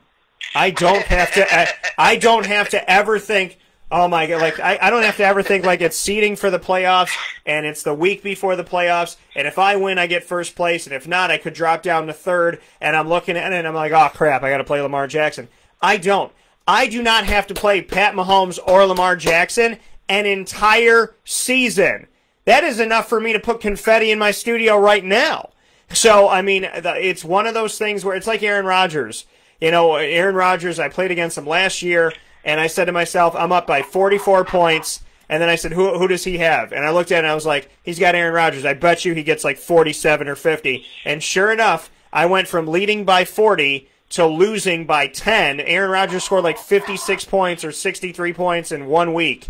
It was absolute insanity, but that's what happens. I would rather have them on my team than have to see them on the other side. I'm very confident Pat Mahomes is going to guide your fantasy team, and I'm very happy he's going to guide. I much believe that Lamar Jackson's going to guide your fantasy team. Now they have an opportunity of guiding me and nobody else, and I'm okay with that. Yeah, I'm on the clock here. Bear with me just a second here.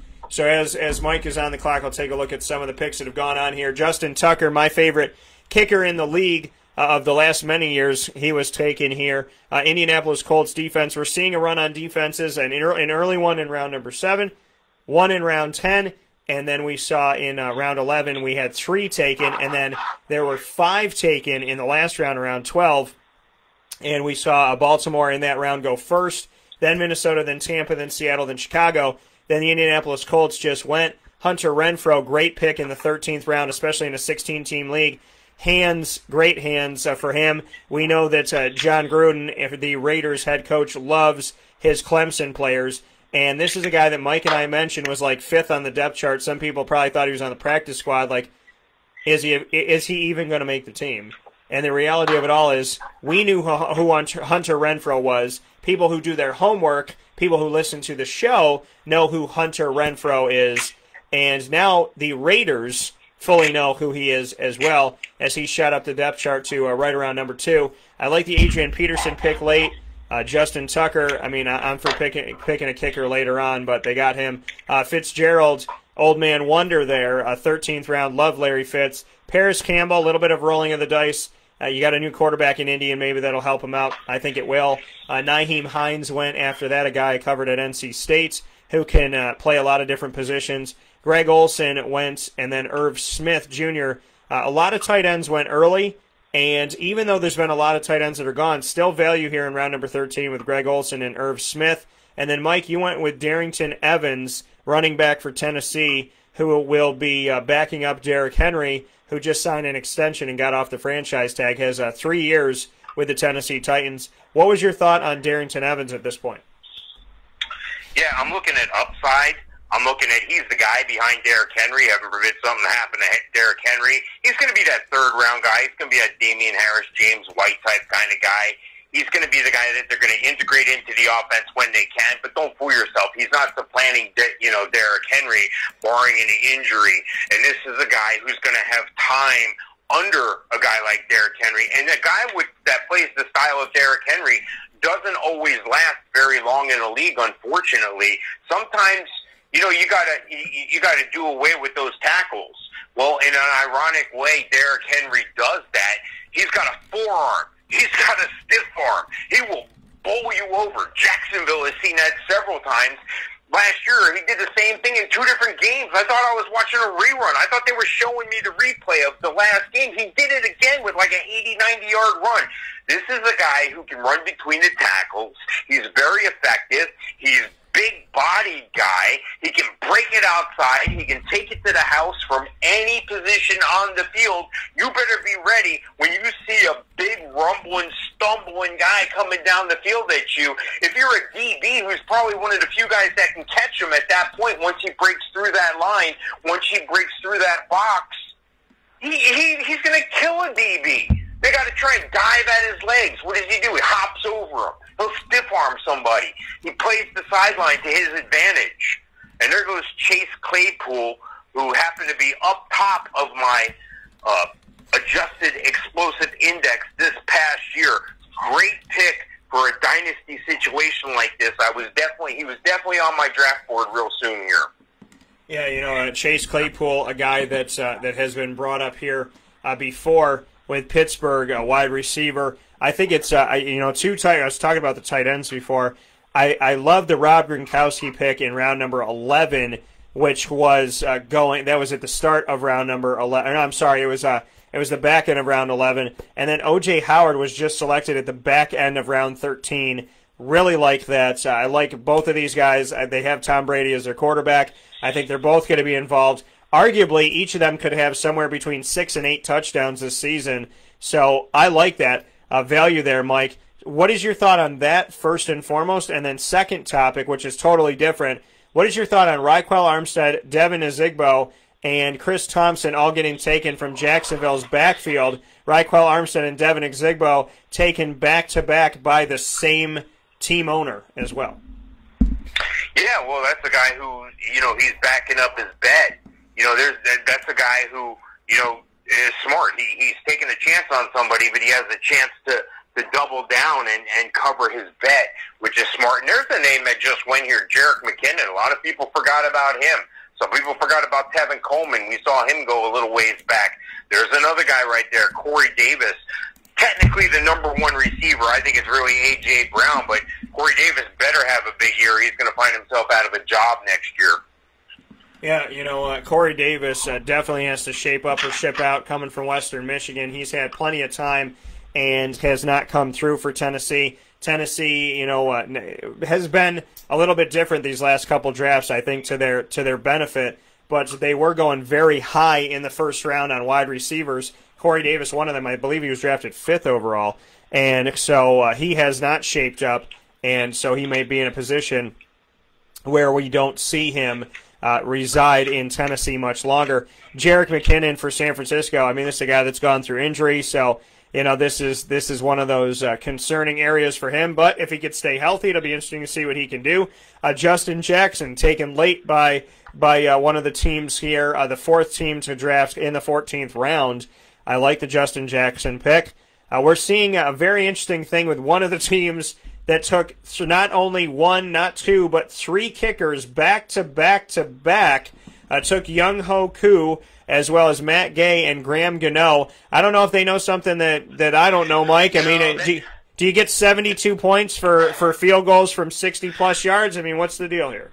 No, it looks like that owner either he got bumped out of the draft or he just left the draft. A lot of guys do this sometimes in online leagues. There's a little bit of money involved. There's some tokens involved here, but right. His draft status at the top of the draft board is listed as auto. there's 3 guys like that, and 2 of the guys that are listed as auto are still in the room.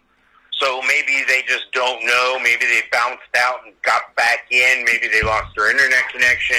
But this guy obviously picked his starters and was like, oh, I don't care. Well, I don't know what you're doing putting money in a hat, and I don't know what you're doing in a dynasty league if you don't care where you're at the 14th round out of 18 rounds. This is where you could actually win or lose your championship right here.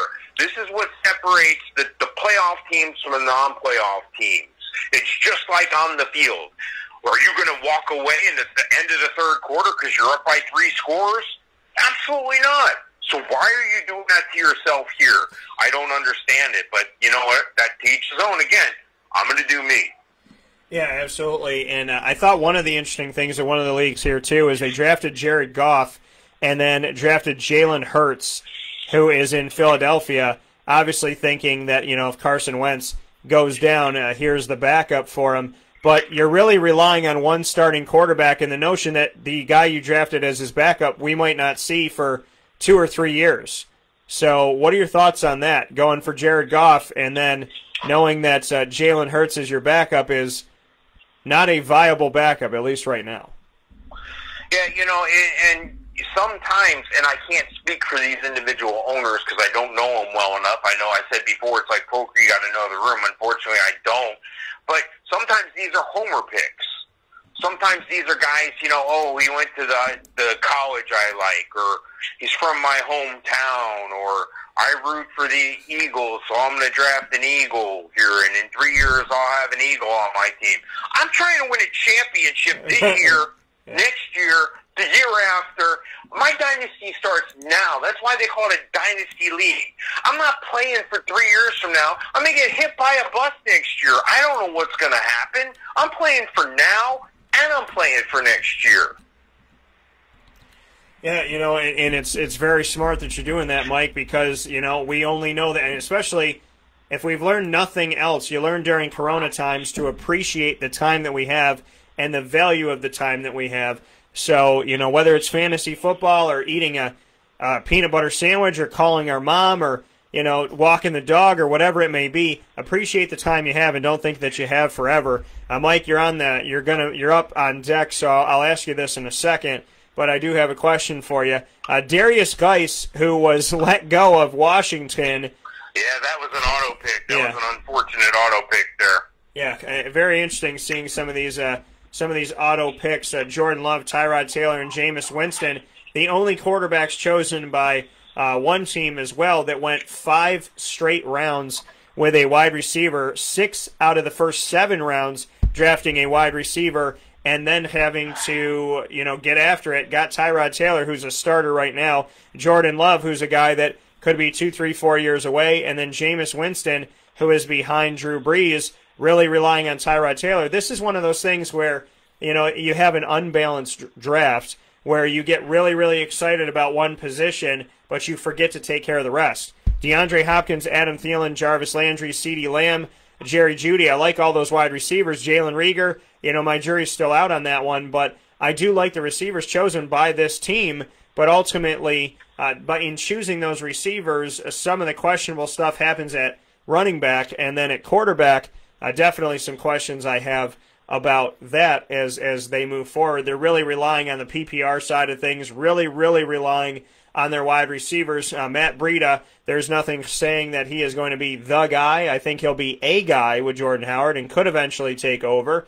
You know, but he has both of them. He handcuffed him, and he also handcuffed Raquel Armstead and Devin Ozigbo, and then Adrian Peterson. So all the running backs he has are sharing time with somebody, including his second-round pick and Nick Chubb with Kareem Hunt. So I think that that's very, very interesting here. Mike, we just saw time run out. Did you have an internet issue connection? What happened? No, I'm flipping between different players here, and it's an unfortunate situation. But, you know, if it's going to happen, I'd rather it happen in the 15th round. And even though it goes against the grain of where I want to be here with a defense, I could have done a lot worse than a Dallas defense. I could have done a lot better, too. But it is what it is. You know, again, you know, I'm bouncing around. There's Asiasi, who I was about to plug into my screen there. and see if I could draft him at this point, because I think he's going to have a year that people aren't going to believe. Somebody's got to catch the ball from that tight end situation. You remember the last time Cam Newton played quarterback? He usually had a guy named Greg Olson on the field with him all the time. New England knew they didn't have Gronk anymore. They went to the well, and they did the smart thing. They got some water to drink, and then what they do? They got more for the way back. What did they do? Well, they drafted 2 tight ends. One of them's going to be the blocking tight end. One of them's going to be the pass-catching tight end. The pass-catching tight end is going to be Devin Asiasi. There's a lot of targets that Cam's going to want to share with the tight end. Bill Belichick, not afraid to throw the ball to a pass-catching tight end. They need help throwing the ball in New England. They got Julian Edelman. They got N'Keal Harry, who's unproven.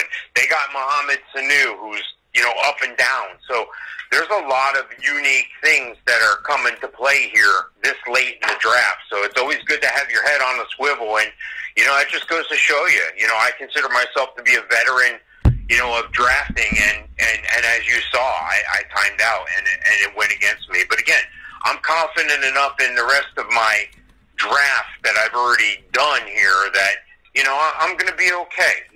Stuff happens. It is what it is. Yeah, and as we look at this, as you move forward here, Mike, and look at the, as we're winding down this draft, for those of you that are watching, this is bonus coverage of Wake Up Call with Dan Tortora in a live fantasy football draft for 2020, the beginning of a dynasty, and this is here with myself and Mike Sofka right here hanging out with you, talking about the draft as it's happening in actual real time. And some of these guys getting picked up later on, wide receivers, just goes to show you how deep wide receivers are this season. Looking at Miles Boykin going from Baltimore in his second season in the 15th round. We're looking at Traquan Smith, who I think is an absolute steal, coming from New Orleans, arguably the number 2 guy to Michael Thomas in New Orleans, and we know that Drew Brees spreads the ball around. That's great. Mohamed Sanu could be doing something, could be resurrecting his career in New England. Alshon Jeffrey, not a bad pick when he's healthy. Willie Snead IV in Baltimore did some good things last year. John Ross III in Cincinnati could be stepping up here, but T. Higgins, it might be the number 2 guy. Randall Cobb was taken as well in round number 16. And, Mike, this is somebody you brought up. I remember his name being on your lips, Devin Duvernay of the Baltimore Ravens. Your thoughts on him? Yeah, that's an incidental pick on my part. When I missed that last pick, it inadvertently put me back on auto, so I didn't mean to take him, but I'm not afraid of that pick either there. So it is what it is there. I could have done a lot worse. Again, you see me, I'm not fretting over this whole situation here because it auto-picked me Devin Duvernay. This is a guy who's got speed. This is a guy who can help my team in the future and may even help it sooner than that if he can get on the field. Can he block downfield? It looks like it's got me back assigned in without an auto-pick now that I've, refreshed my thing here. But again, 2 picks in a row that it picked auto-pick for me, and that's what happens sometimes in these drafts. Now, I'm looking ahead here. I got 2 picks left. I need a kicker. I can take a defense because I'm allowed to take 2, but why would I do that when I can take another skill position player? So right now, I'm going to have that kicker pick last. I'm looking ahead toward the end of the draft at how I'm going to play this so I don't screw it up. Kind of like I've made some mistakes before, but, it is what it is. So I'm going to look at other skill position players. Right now, I'm going to start looking at those guys. So when it comes back, I'm in position. I refreshed my screen. I'm back in the room. There shouldn't be any problems here. So, hopefully I'll get a good skill position here, player here late that may help me this year off the bench later on, or maybe he'll help me down the road in the future. It is a dynasty league. Yeah, I mean, at this point, and people kind of just scraping at the bottom. Jamal Williams, a forgotten man in Green Bay, he was drafted, and as well as James Robinson, running back from Jacksonville, getting drafted here late as we're coming down to the final 2 rounds. Jace Sternberger, a great pickup, I think, in round number 16, the tight end for Green Bay, and Jimmy Graham for Chicago. I think Jimmy Graham's on his last leg, probably, more than likely. He's there, I would venture to say. Mike, it's still showing that you're on auto on mine, so I hope you're not, I hope you're not on auto. Make sure you're not on auto because I'm still seeing you out there now. It shows me that I'm not, but if I am, I am. Stuff happens. It shows me that I'm in the room, so hopefully that won't be the case. It's worst case scenario. I'm going to get a kicker out of one of those two picks, and I'm hoping to get a skill position player coming back here soon. Yeah, no, I'm looking at probably a wide receiver, probably a running back, whatever I can find that fits what I'm trying to do. It's probably going to be a wide receiver. I'll let the cat out of the bag here. I'm looking at a couple right now, but again, I'm looking to get value. No matter where I pick in the draft, I'm always trying to get the value. Some people are like, "Oh, that's okay. I'll pay a little more or whatever." Yeah, don't do that. Why would you pay a little more? That doesn't make any sense. Just pay what you need to pay. Try not to overpay, but don't miss out either. These are perishable items in a draft. You're buying ice cream. They're scooping out ice cream. Are you waiting for your certain flavor? Are you holding one ice cream cone and waiting for the next one to come and the ice cream's all dripping down your hand? You got to know when to lick the side of that cone so the ice cream doesn't drip all over your hands. You got to know whether you're waiting. Are they bringing out a fresh new batch of chocolate chip ice cream? You got to know what's going on. All right, I'm on deck here. Let me look at what I'm doing here. I'm going to take a dark horse here. And the guy I'm going to take, I'll explain in just a second. I'm going to take this guy because I don't know who else is there. I think I know who's there, but, I don't know who else is going to be there besides the guys I'm talking about. So let's see if it picked them for me here. No, it didn't. It picked me a kicker. Must have been on auto draft there. Sorry about that, guys. So we have that here, and with Mike, with that happening, I do want to mention some of the stuff that's happened. A forgotten man in Cleveland, 17th round, David Njoku, tight end, drafted, a guy out of Miami who had so much upside and is now just on the bottom of the barrel. Dawson Knox in Buffalo also getting drafted very, very late here. I think there's some potential. I think there's value with David Njoku, definite value in Dawson Knox. Eric Ebron and Jack Doyle. The thing I'm realizing about tight ends is as fast as some of them went, as I'm looking through the checkerboard of this draft and the gold pieces being the tight ends, as you look at this with me, there's a lot of value in tight ends this year. I'm looking at Ian Thomas and Jack Doyle and going, and I'm looking at Ian Thomas in round number 12, Jack Doyle in round number 14. I'm looking at Eric Ebron in number 15, in round 16, Jay Sternberger, and I'm going, this isn't bad at all. Mike Gesicki in round number 13. There's some good stuff that's been chosen here, and I'm okay with it. Yeah, there's the pick right there. Now, I'm not going to give up who I was trying to pick there. And by the way, that little Adam Vinatieri thing going on there, let me explain what happened. I'm not on auto pick. I just double-checked that. What had happened was I was typing in the player's name I was trying to get, and this is my first sleeper draft this year. I've done a bunch on other platforms. I have another one coming up here. And I punched in the player's name, and as I was doing that, I accidentally must have hit the enter bar when Vinatieri's name popped up in the screen. So, that's obviously another mistake. And, as we preached before, we normally take the kicker last. But again, look where these accidental picks are. I ended up getting Dallas, not bad. Duvernay, not bad. You know what? I've had a pretty good draft. I made a mistake middle of the way through the 17th round. I'm going to obviously end up dropping Vinatieri for another kicker here, and there's going to be another kicker out there. I don't know, though. Looks like that one guy's got 3 of them. So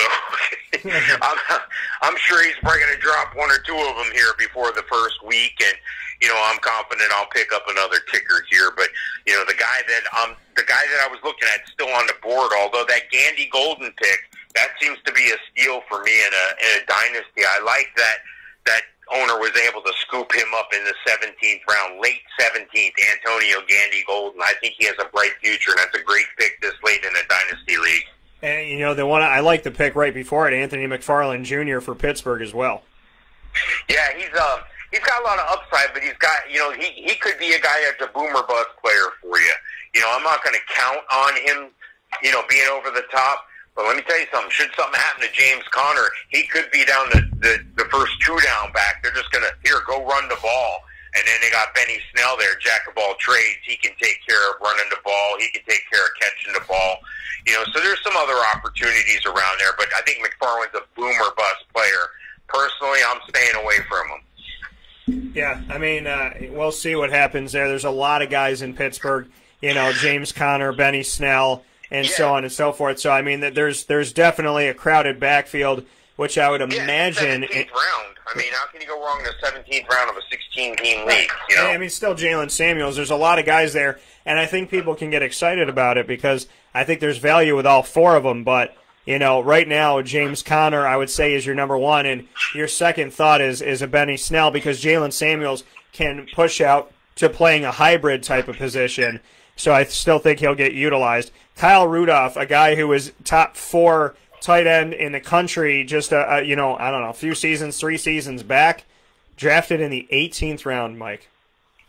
Something else, ain't it? It's how the mighty have fallen. The David Johnsons, the Kyle Rudolphs of the world, so the Greg Olsons, just how quickly things can change with some of these guys. Mohamed Sanu, who really never caught on anywhere, is you seeing him just kind of drop off here and what's happened. And a lot of these rookies getting drafted high above guys that have played in the league that used to have those names and still people feeling really, really good. I mean, even Tony Pollard drafted in the 8th round, 9th pick of the 8th round coming to you out of Memphis to the Dallas Cowboys. And that's another one. He's backing up Zeke Elliott, and, somebody didn't just take him, they took him high. Yeah, that's and again, this is what happens. You got to be prepared for everything and anything because it's not like this is not like these guys are getting paid a salary to play fantasy football. Most people have day jobs and do other things. I'm in a fortunate position where I can spend a lion's share of my time with fantasy football year-round. So not everybody has that, so I get it. So some people are prepared, some people aren't. Sometimes stuff happens. Like it's happened to me a couple times in the draft here, and you live and learn and you move on. But, what do they say? I think I've seen this video time and time again from the Rocky movies where it's not that you got knocked down. It's how can you still get up after you get knocked down? No matter how hard you hit, how fast can you get back up? And that's just like this. I'm going to recover from these 1 or 2 little minor things. I think I've had a solid draft. I've enjoyed this league. I've enjoyed this draft so far. We're almost halfway through the last round here, and I think this could be a challenging league. And if you're playing against a bunch of people in your office and you think you're the best fantasy football player, that's great. But let me ask you something. If you're the smartest guy in the room, what does that say about you? It says you're in the wrong room, okay? You're only as good as the people you play against. Get yourself out there and play against some tough people. Make yourself a better fantasy football player. Or just be the guy that donates to the fantasy football league every year. It's your choice. Yeah, and to go off of your quote, I'm going to read it here, but somewhere along the line you changed. You stopped being you. You let people stick a finger in your face and tell you you're not good, you're no good. And when things got hard, you started looking for something to blame, like a big shadow. Let me tell you something you already know. The world ain't all sunshine and rainbows. It's a very mean and nasty place, and I don't care how tough you are, it will beat you to your knees and keep you there permanently if you let it. You, me, or nobody is going to hit as hard as life. But it ain't about how hard you hit. It's about how hard you can get hit and keep moving forward. How much you can take and keep moving forward. That's how winning is done.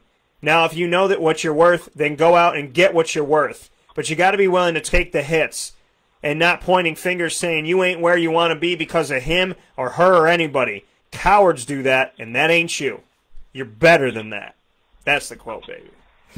Yeah, so that wraps up the draft. I do want to make a quick comment on and thank you for reading that full quote there. I love that. It's one of my favorite inspirational things. If you haven't seen that on YouTube or one of the other video subscribers, maybe flip back to one of those Rocky movies and find that. But the pick I made was the pick I was trying to make when I accidentally took Vinatieri. I took Marquez Valdez-Scantling, not because I'm high on Marquez Valdez-Scantling, but if you look at the receiver options that are in Green Bay, there's not many. We talked about Allen Lazard before. Devontae Adams is going to get the lion's share, but they're still going to have to throw the ball around. Valdez-Scantling has had moments of brilliance, and if I can get him in the 17th, 18th round of a 16-team dynasty, I'm okay with that. Yeah, and there's nothing wrong with that. Mr. Irrelevant for this year is Brandon McManus, the kicker from the Denver Broncos, who I think may have plenty of work on his hands with Melvin Gordon as well as Phillip Lindsay and Cortland Sutton and Jerry Jeudy out there helping the team to hopefully get into the end zone. Royce Freeman was taken very late. DeAndre Washington as well. And, like you said, you got Marquez Valdez-Scantling. Some defenses that were taken later on in the draft, too. We see the Jacksonville Jaguars, Miami Dolphins, and the Arizona Cardinals defenses taken. Not a bad thing here. This draft was all over the place. You got to see some colors that were the same. You see a bunch of greens, and you're like, okay, there was a run on wide receivers. You see a bunch of blues, greens, you see a run on running backs. The blues, you see the run on wide receivers. The blues are all over the board. The greens are all over the board. And then the quarterbacks are kind of interestingly taken in little spurts. But I think one of the biggest storylines is the fact that as many tight ends as were drafted, I think that a lot of people got a lot of value all the way up to round number 16 or 17. I would argue there was still value at tight end all the way down, even to Kyle Rudolph in round number 18. Yeah, and that's just one of those things, you look at round 11 when, Rob Gronkowski went off the clock at the last pick in round 11. I was targeting him for round 12. That's when I ended up I was going to look at Gesicki. Then he got taken. I was like, I got to take the Dallas tight end. They throw the ball to the tight end, and even though they say, Zeke's there, and T. Lamb's there, and Michael Gallup's there, and Amari Cooper's there, and there's only one football, they're going to have to spread it around. And, it is what it is there. So, I'm looking for value at certain points. And the truth of it is Blake Jarwin's probably not going to start for me on any week besides Hunter Henry's bye week, which is, I'm not worried, and stuff happens. So, I think, if I look at my team up and down here, I'm pretty satisfied with the draft overall. And it's just like in the NFL. If I have a rookie quarterback, even Peyton Manning threw a bunch of interceptions, like 20-some-odd interceptions his rookie year. If I have a rookie wide receiver, generally speaking, it takes a rookie wide receiver 3 years to gel in the league.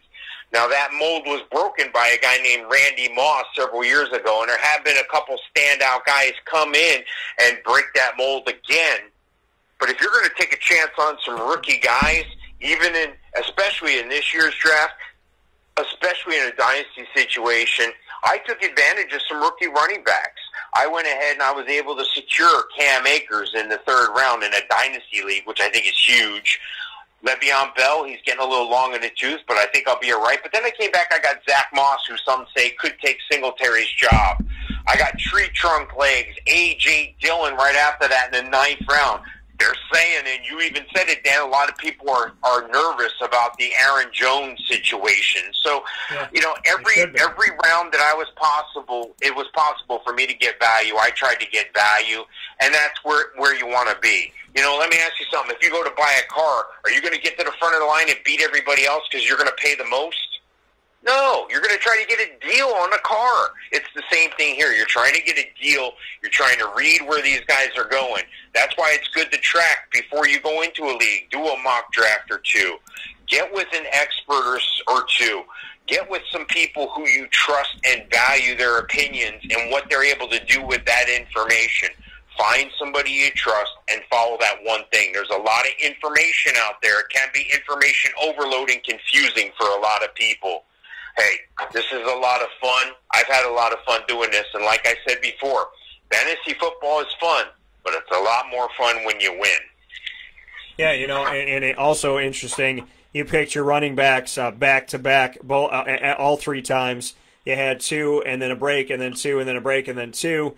And, so interesting to see that. Picking up the guys that you had here as we look throughout this draft and seeing, the way that things kind of shook out with all of this. Very, very interesting. A lot of rookies that are involved. I think this is the year potentially of the rookie when we look at fantasy football offensively.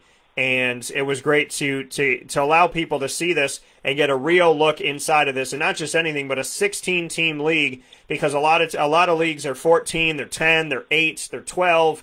So, you got to see what it looked like to find value all the way to the final round of a 16-team league. So if you can find it with 16, then you should be able to watch a video like this and do it with 8 or 10 or 12. Mike, I appreciate it so much. Michael, Hall of Fame FantasyFootball.com. We did this extra broadcast for you because we care about you. We want to help you out, and it's always about going the extra step here on Wake Up Call. So, Mike, thank you. You can go to HallOfFameFantasyFootball.com, and you can click on Dominate Your Draft, choose that cheat sheet, and if you go to that cheat sheet and you click on PPR Standard, whatever your league is, and you type in the promo code SCOREFREE5, that's all caps, SCORE free, the number 5, all together, you'll get that cheat sheet for free, that $5 cheat sheet for free. And when you go on to HallOfFameFantasyFootball.com and you click on any of the paid opportunities that you have there through Mike Sofka, if you type in at checkout Orlando 40, that's Orlando in caps, the city, Orlando 40, you get 40% off of any purchase you make on HallOfFameFantasyFootball.com. I appreciate you, sir. I thank you for every Wednesday, and I'm so happy that we got to do extra. So, under promise, over deliver is what we do here, and I can sleep sweetly tonight knowing that we did yet another thing to try and help people out with their fantasy football. Yeah, I feel great about it. I had a great time doing this. I appreciate you burning the midnight oil with me. It was just about a 2-hour draft like I anticipated, and I'm glad that we were able to do this. And, this is big boy football here. This is big boy fantasy football. So it's not for the faint of heart sometimes. It's not for people that get anxious. It's not for people that, can't make a plan and stick to it. So I'm just really glad we were able to do this and pull this off this year, and I look forward to following up with this draft. Same league, being it's a dynasty, and exploring a rookie draft, which is something a lot of people may not have seen as well.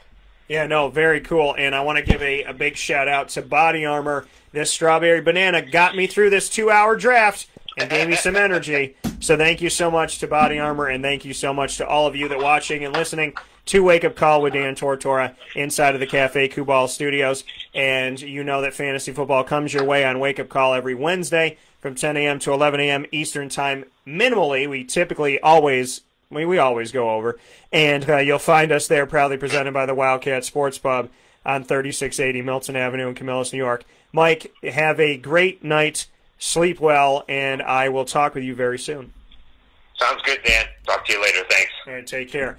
That coming from Mike Sofka once again of Hall of Fame FantasyFootball.com, and of course my co-host for all things fantasy football all year round on Wake Up Call with Dan Tortora. We hope that you enjoyed this very special, first time ever. It's all about making history. Making history and then doing it again and again and again and again. Wake Up Call is something that I am always consistently looking at progression and always looking for that steady increase. So thank you for joining us for our first ever live look at a fantasy football draft. This is for 2020. It is a dynasty draft, and you got a live look in real time, seeing 16 teams, or 16 owners, 16 fantasy football league owners draft their players in real time, as Mike and I discussed it here on Wake Up Call with Dan Tortora. We never did anything like this before, and to this magnitude to start it off is something really, really cool and really awesome. So thank you. Thank you to Facebook for the platform. Thank you to all of the wonderful equipment and software and things that we have here. And a big shout out to all the companies I'm proud to work with, and thank you to you. Have yourselves a fantastic night, and we'll talk with you soon on Wake Up Call with Dan Tortora during our normally scheduled times, Monday through Friday from 9 a.m. to 11 a.m. Eastern Time, listening on mixlr.com/wakeupcalldt and watching on Facebook Live on facebook.com/livenowdt. As I always tell you, find us on social media, Facebook at WakeUpCallDT, Twitter at CallDT, Instagram at WakeUpCall_DT, on WakeUpCallDT.com, our homepage, and our website, I should say, and on YouTube.com/WakeUpCallDT. God bless, no stress, do your best. We're all going to be all right. Talk to you soon.